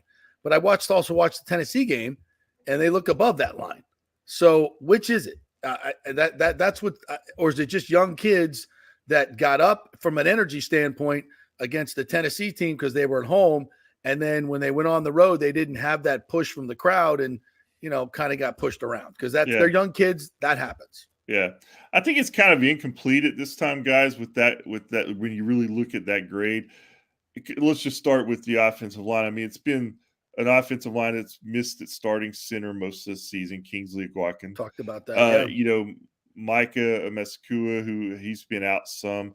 Austin Barber got banged up in the Kentucky game. So the 5 guys you want up there to build that continuity and to have your best 5 out there, they really haven't played together but one game. That was Tennessee. And, you need to get that together. I think it's really important. Napier addressed this yesterday on the SEC conference call about how important it is for that continuity, probably as much as any other unit on the as the offensive line. You just got to get those guys up there and get some rhythm developed and communication.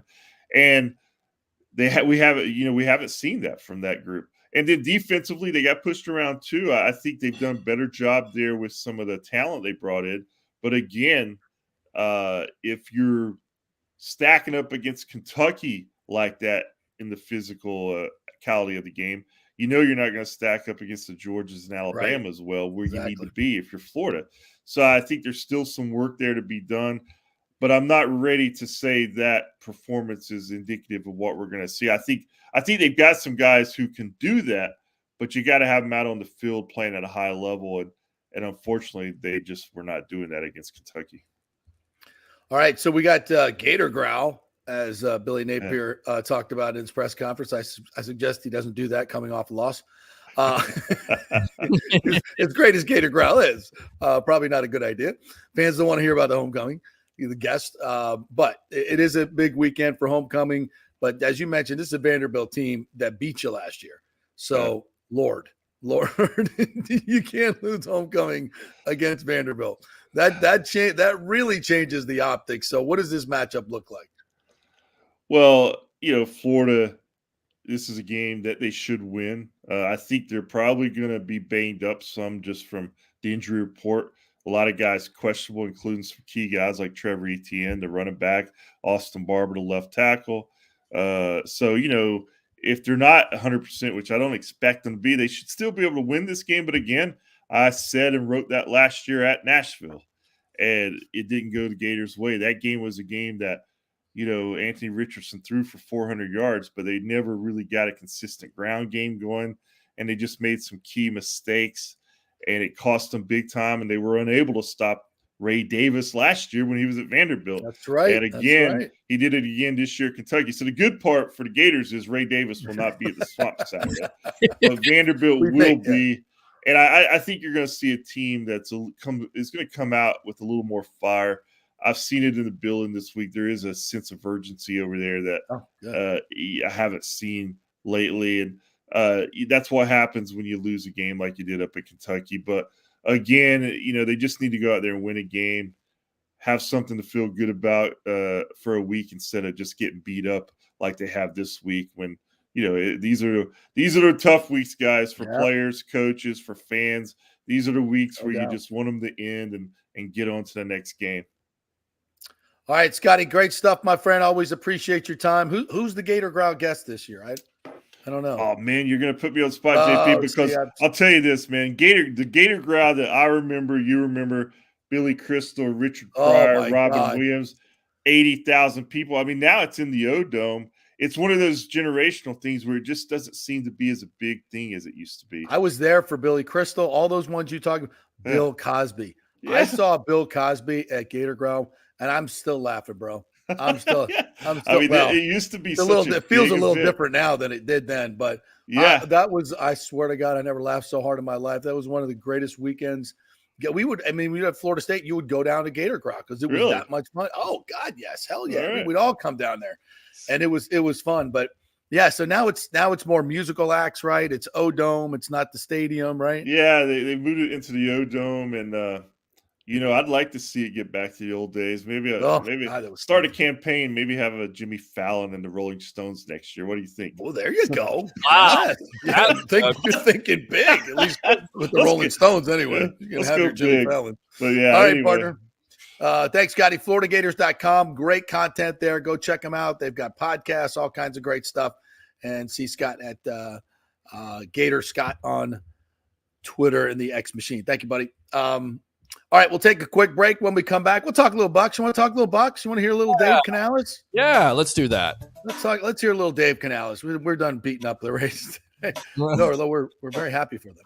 I hope they have a long and prosperous life. Sure. Yeah. Love it. Good stuff. Thanks to Jeeves Law Group for bringing us the Gator Report. If you have any legal issues whatsoever, get the representation that is going to make the insurance company very, very nervous. That's the Jeeves Law Group. They hate to see them coming because they know they are in for a fight, and they will get you a great settlement. It's the Jeeves Law Group, JEEVES lawgroup.com. If you've had your car totaled and did not get a great settlement, that's something is right in their wheelhouse. So give them a call, a free call, and they'll let you know if they have a case. Even if it was a while ago, maybe they can do something for you. Go to their website, jeeveslawgroup.com. Contact them through there. Back in 3. Stay with us.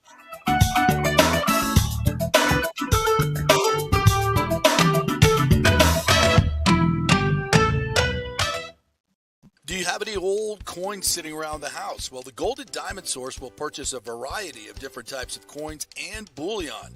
Their gold buying program includes sterling silver, silver, platinum, and watches. They also accept unusual pieces that other jewelry stores do not, such as gold bars and sterling silver flatware.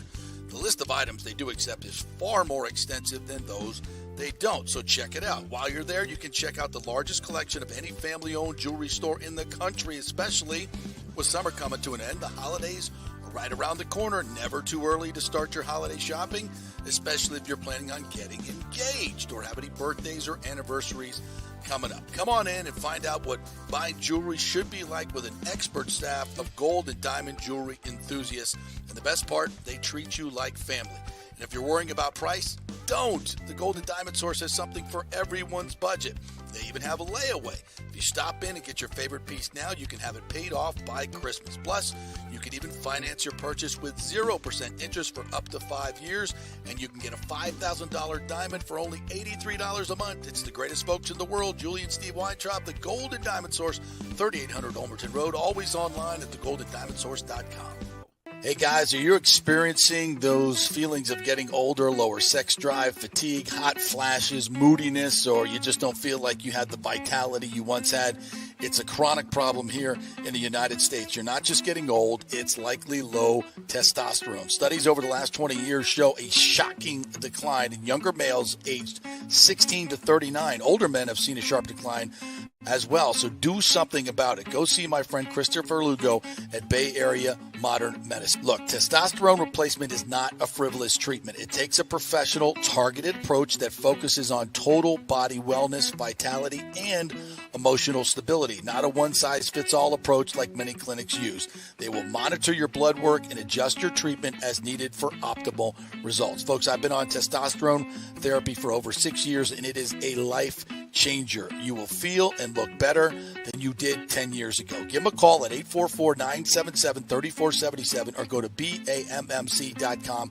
Tell them JP sent you for priority scheduling. That's 844-977-3477 or BAMMC.com. JP here for the Jeeves Law Group, JEEVES. Call for a free case evaluation, 888-9-JEEVES. That's 888-9-JEEVES. We're local, we're trusted.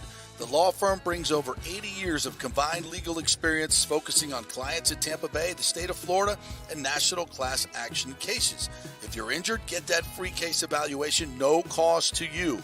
The Jeeves Law Group's focus is on auto, truck, and motorcycle accidents, as well as class action and consumer protection law. Scott Jeeves is a board-certified civil trial lawyer and a certified circuit court mediator practicing in the Tampa Bay area for over 30 years. You hear him on the show all the time. Great guy, big Gator fan, and great for the community. The G's Law Group is a highly skilled team with years of experience that will apply their skills, expertise, and knowledge to assist individuals who have been in an accident with compensation for damages, lost wages, medical expenses, pain and suffering, and property damage. Get that free case evaluation, 888-9-GEEVES. That's 888-9-JEEVES. Coming back at you. Now, more with JP on FanStream Sports. It's only just begun.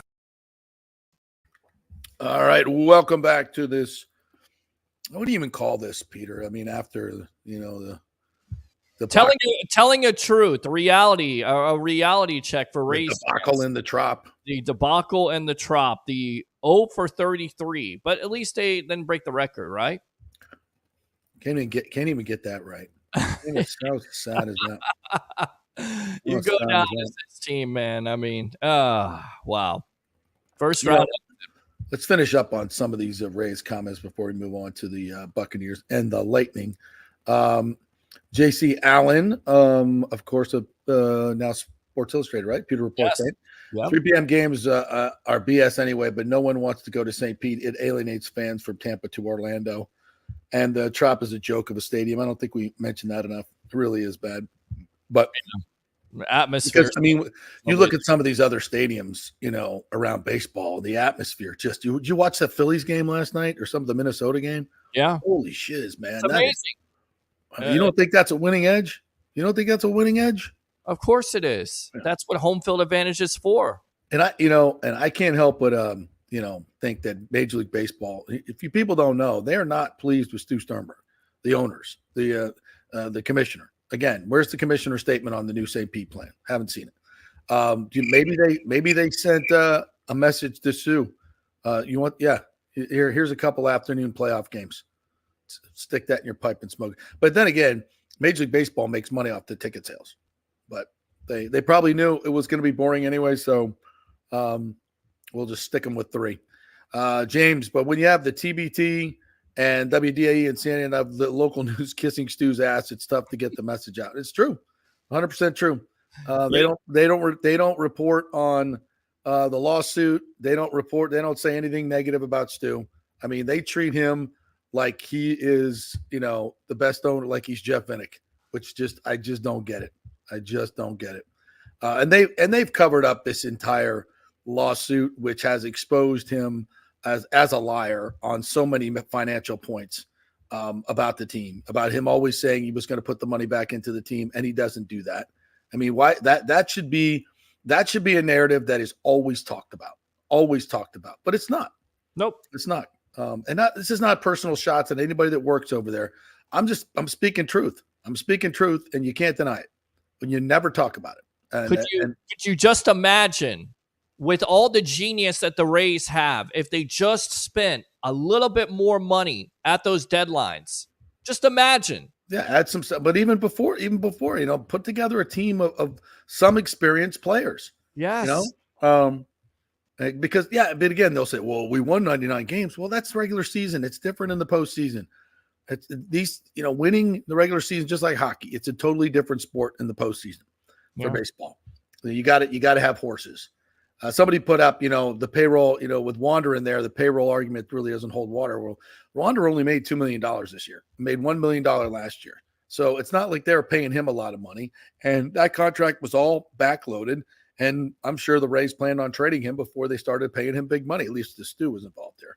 So, I mean, you can't argue about the payroll. It's artificially low. It's not because of the revenues. It's because of ownership. And that's the truth.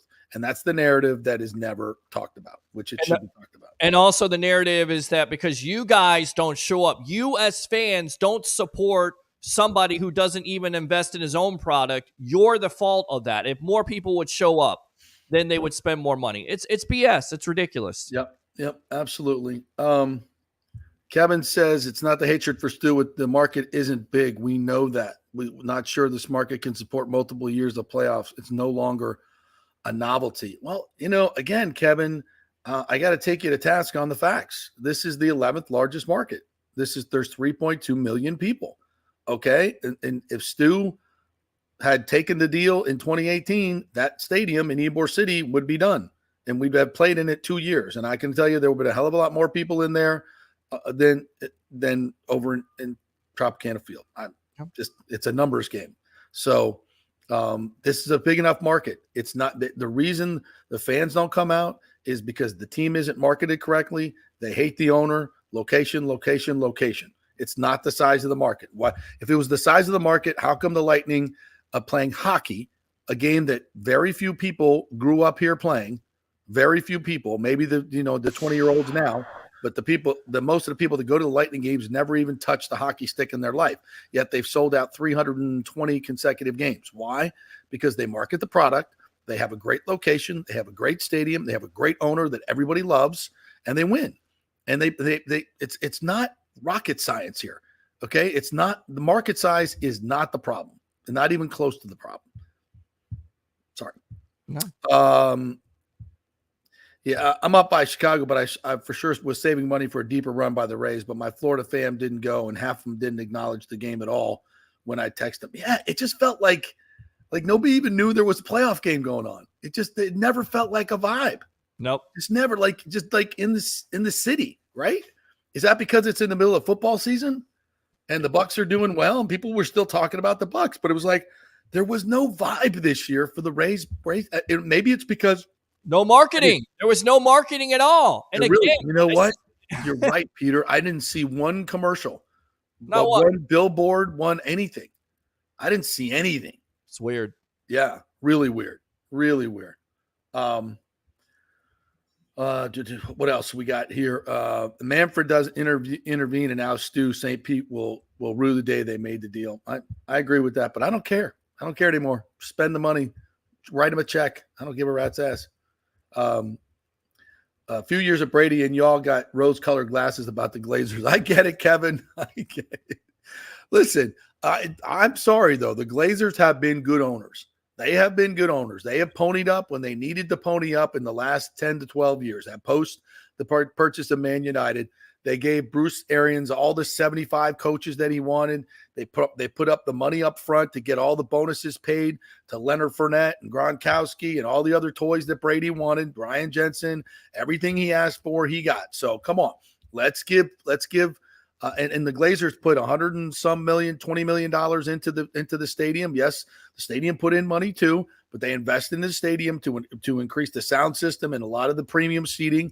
So I'm sorry, but I think the Glazers have done a hell of a job. Going back, you want to go back to the building of the stadium and all that, those shenanigans. Yes, I agree with you. But recently, how they've done it, how Brian Ford has catered to the season ticket holders and all the perks that they give them. I'm sorry. I'm in the Glazers camp. I think they've been phenomenal owners in the past 10 years. So I'm gonna disagree with you. Where was the other shortstop? Wander? I think he's on the bad list. The Snell return is long gone. Didn't even crack the playoff roster. Yep. Nope. Oh, they had prospects, though. One of the top prospects in the Padres system. The Rays know everything of what they're doing. They never make any mistakes. Right there. There's your example. I'll tell you what. Let's go out to the phone line here. Jeremy, welcome to the JP Peterson Show. What's up, Jeremy? Hey, what's up, JP? I enjoy all your comedy this morning on the Rays. Thank you. Quite entertaining. And Peters, happy belated birthday. I'm sorry the Rays couldn't get it done for you, man. That's all right. That's okay. No worries. But anyway, now we're past, this Rays baseball crap. Now we can move on to some hockey, a real winning team, a real competitive team, in my opinion. How about that, fellas? You ready for hockey? Oh, I am ready for hockey, bro. And how about Johan Johansson? 2 shutouts. This young goalie here they're going to with Vasi's injury. He's been phenomenal in the preseason. The Lightning have played very well in front of him. I'm guessing he's going to start tonight at Amalie Arena. I will be there doing my thing. We got a full rehearsal tonight for tonight's preseason game. So, yeah, I can't wait to get back into Amalie tonight. We got a new sound system, by the way, that freaking cranks. $3 million. Mr. Vinnick ponied up for a brand new sound system. $3 million.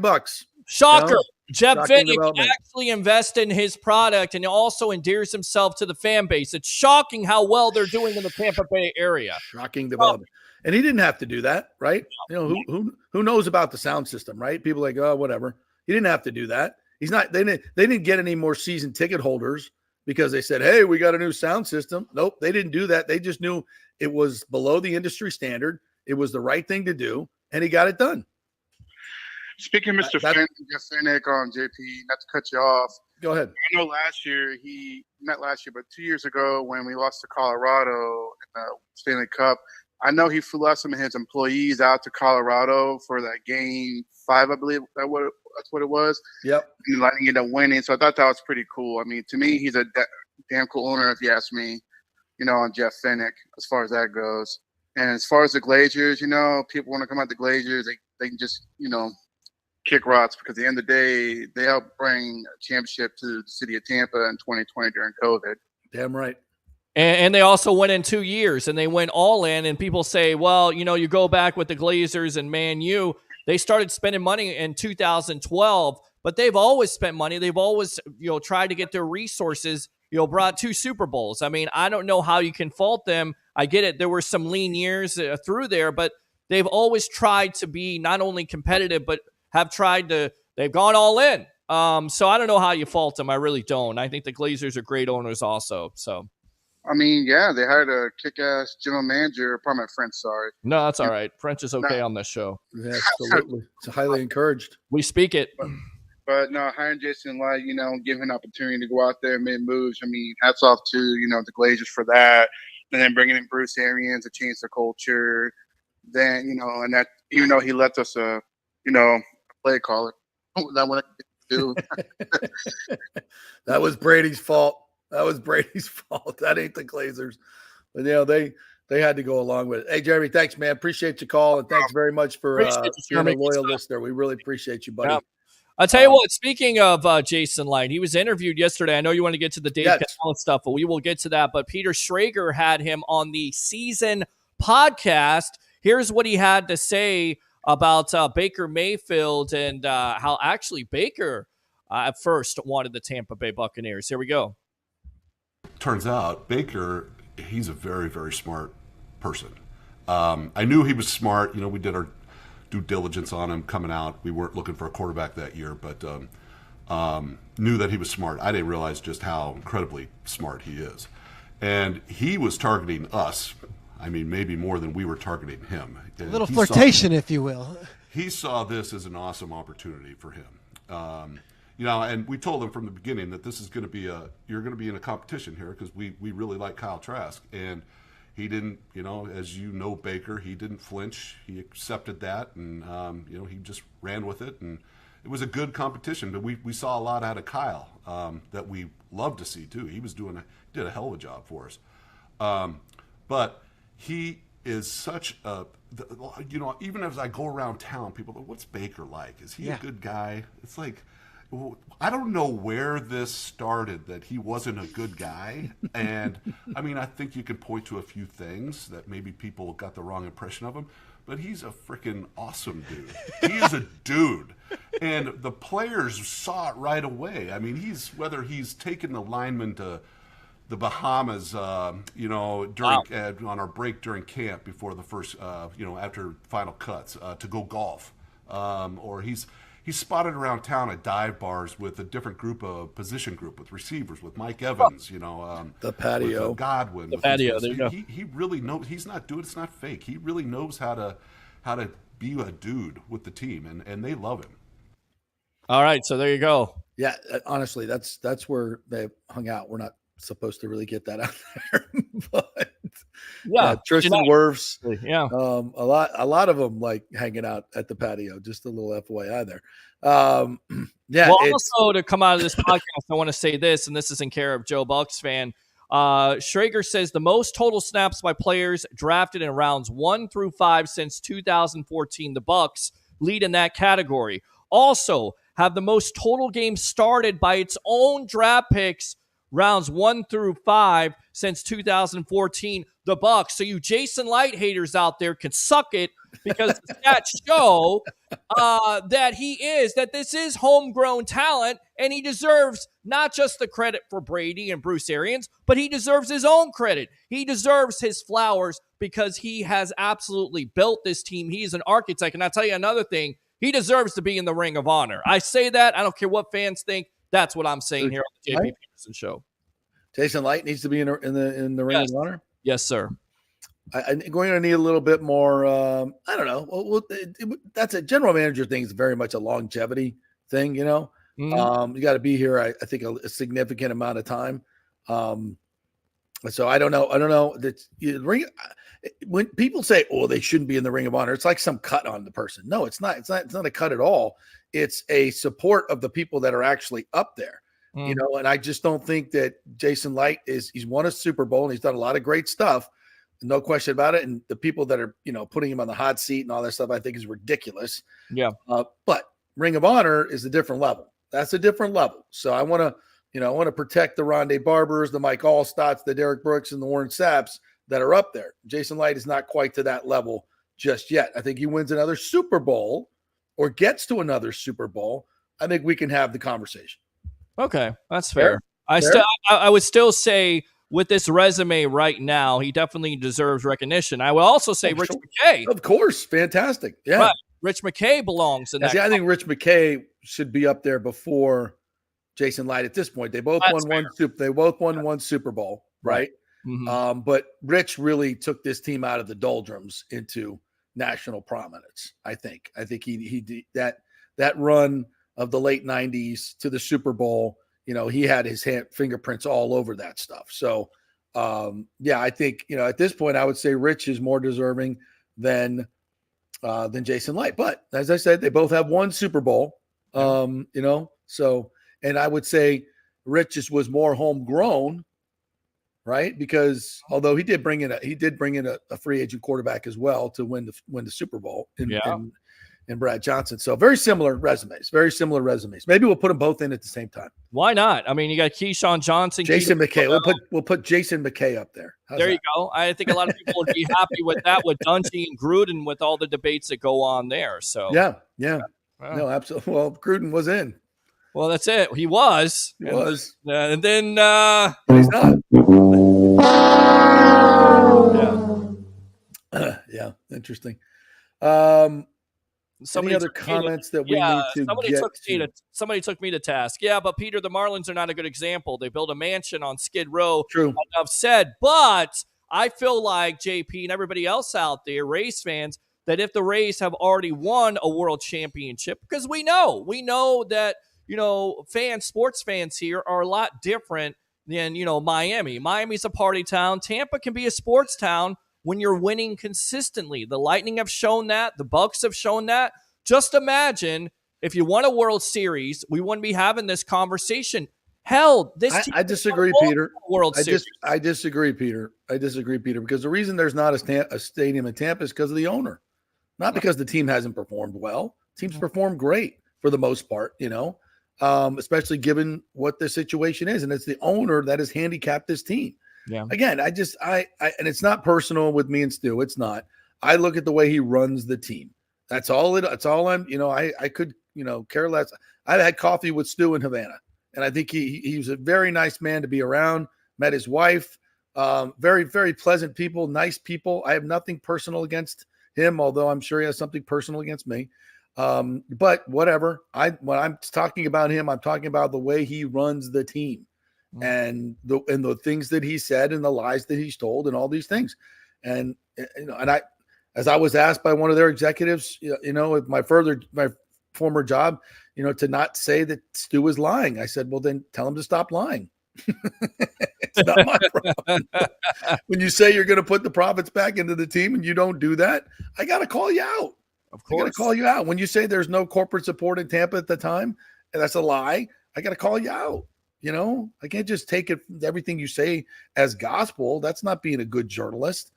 That's not speaking truth to power. That's not being part of the fourth estate. If you're going to suck up to him and never challenge him on anything, you're doing a disservice to your readers, your listeners, or, as a member of the media. And I think that we've done way too much of that with Stu Sternberg. But agree. All right, let's go out to this comment because this is rewarding right here. This is the reason why you do the show in the first place.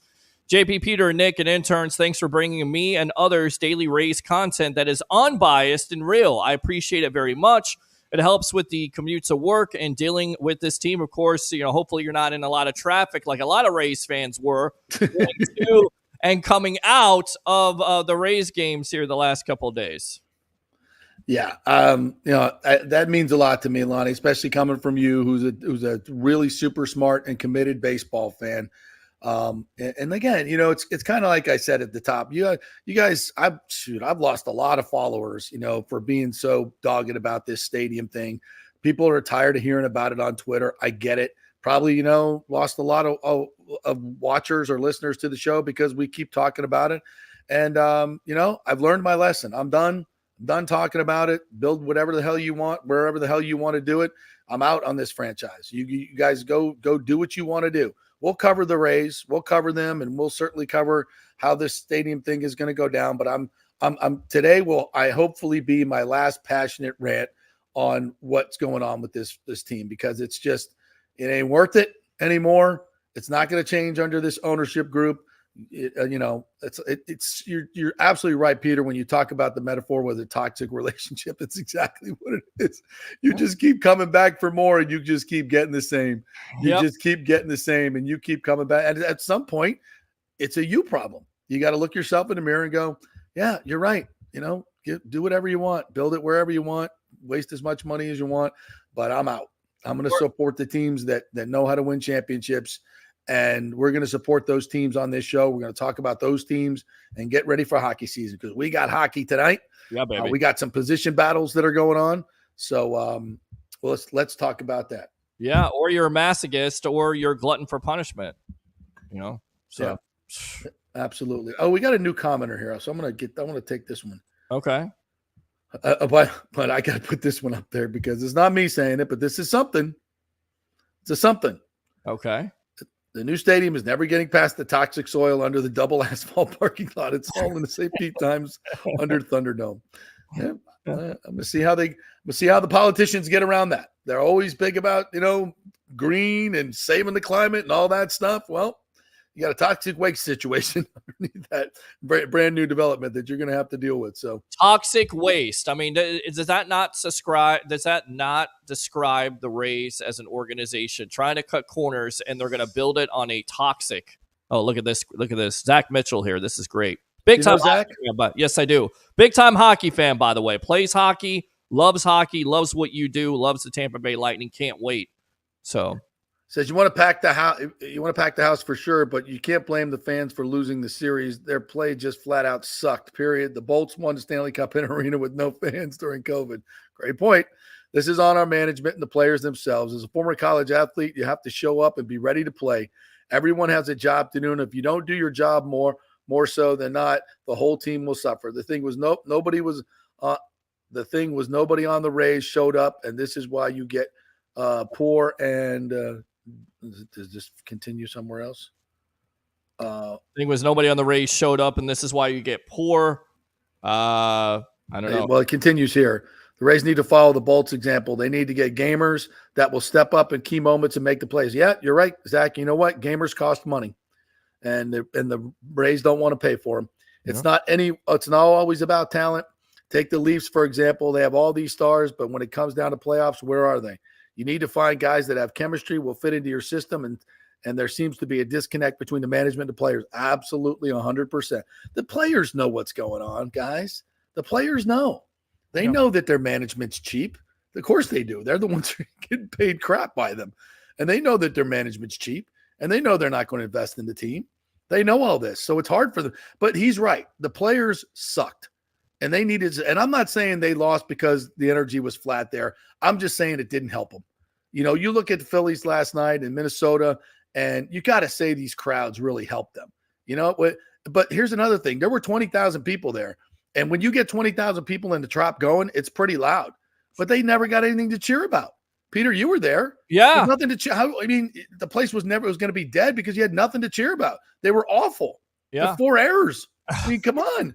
Four eras, yeah. It got loud because you were laughing at them. Yes, it got loud because you had Fred McGriff throw out the first pitch. It got loud because it was the start of the game, but you couldn't get excited about anything. And then when you finally get two people on, you decide to bunt with Jose Siri, who, is feast or famine. You put him out there. Why? Because he could swing the bat. He can hit the ball out of the ballpark. Why are you bunting? That makes no sense at the end of the day. Tell you what, let's go ahead and shift gears. You want to go ahead and go out to Kevin Cash here and his presser from yesterday? Yeah, sure. All right, let's go out to that here. Kevin Cash talking about the elimination of the Tampa Bay Rays in round one, their third consecutive. Here we go. And in the suddenness of it just ending, but just how frustrating to go out without you guys playing your best. Yeah, it's frustrating, but it's part of, it's part of the game. I'm glad we scored the run, because if not, we would have been talking about that a lot. So, look, our bats just didn't come to life. They pitched really, really well.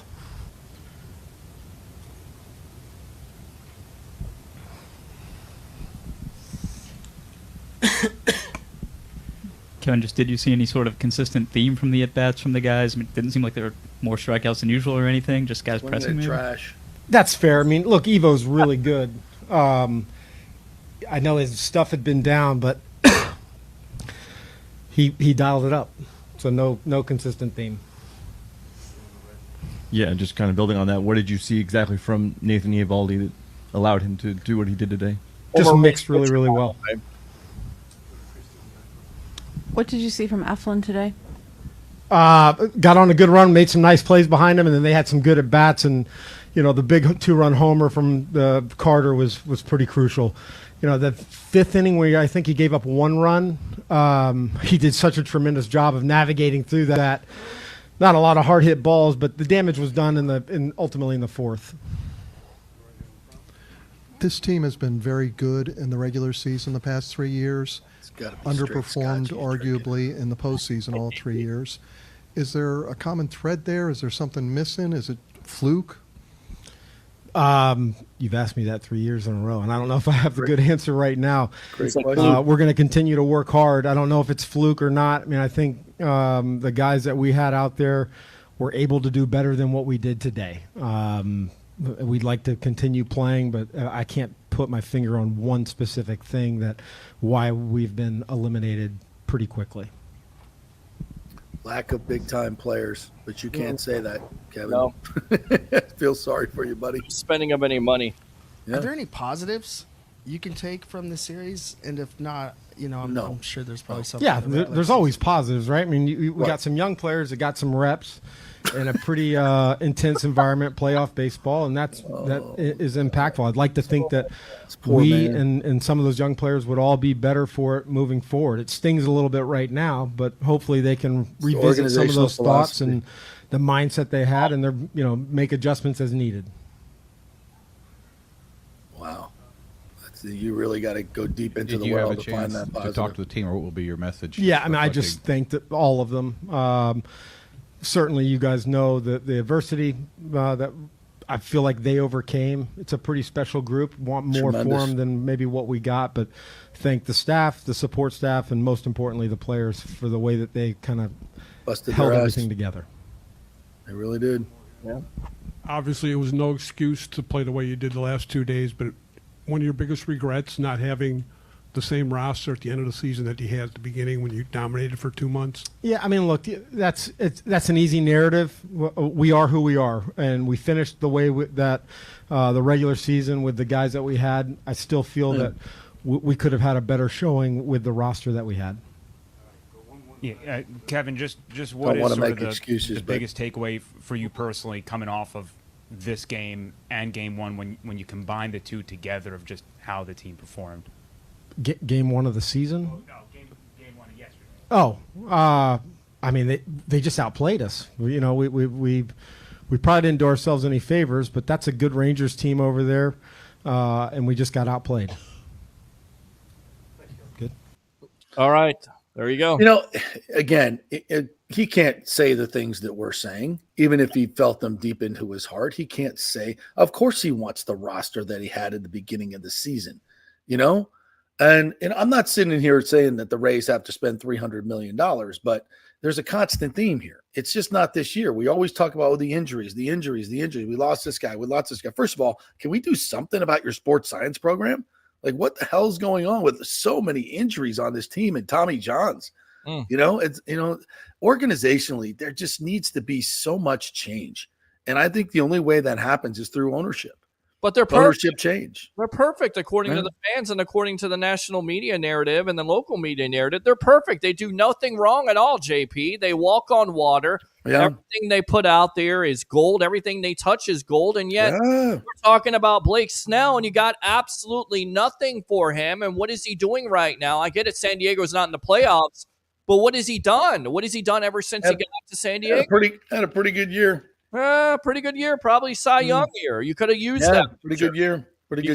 You can talk about injuries. We got to hit one more break. We're going to hit one more break, I think. So we'll do that. We'll come back and we'll finish this up and look forward to Lightning season coming up tonight. Our last preseason game, I believe. One of our last ones.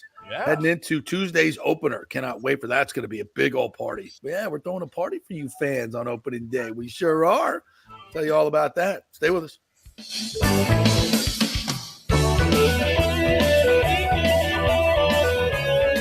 Well, Fitz the mortgage guy did it again. A listener heard his ad, was going to another big bank, but called Scott Fitzgerald at American Mortgage Services of Tampa, and Fitz saved him $618 on his monthly payment. Are you kidding me? Folks, that's big money. Rates are going up, they're going down, they're going all over the place. Scott will shop your loan and save you lender fees and get the best rates. Email him, scott@amstampa.com, or call 813-294-7595. That's Fitz the mortgage guy. Lots of stuff going on right now, and these rates are going all over the place. You need somebody knowledgeable in the market that will work hard for you and get you the best deal. That's my man, Scott. He's done 3 loans for me, done thousands of loans for local folks here, works with a lot of the coaches and players in the area. He's the guy. 813-294-7595, or go to scott@amstampa.com. Have any old coins sitting around the house? Well, the Golden Diamond Source will purchase a variety of different types of coins and bullion. Their gold buying program includes sterling silver, silver, platinum, and watches. They also accept unusual pieces that other jewelry stores do not, such as gold bars and sterling silver flatware.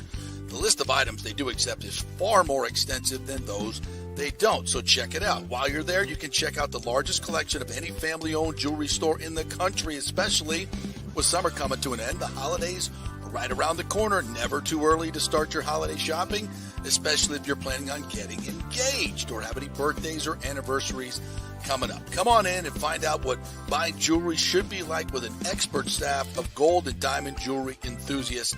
And the best part, they treat you like family. And if you're worrying about price, don't. The Golden Diamond Source has something for everyone's budget. They even have a layaway. If you stop in and get your favorite piece now, you can have it paid off by Christmas. Plus, you can even finance your purchase with 0% interest for up to 5 years, and you can get a $5,000 diamond for only $83 a month. It's the greatest folks in the world, Julie and Steve Weintraub, the Golden Diamond Source, 3800 Olmerton Road, always online at thegoldendiamondsource.com. JP here for my good friends at Italiano Insurance, and they did it again. Once again, Italiano Insurance stepping up with the best customer service. I was in a bind. My old insurance company, my auto insurance, jacked up my rates, so I called Charity at Italiano Insurance, and she stayed till 9:30 at night until she got my insurance done. And guess what? She searched all these companies for me. I didn't do the work. She did.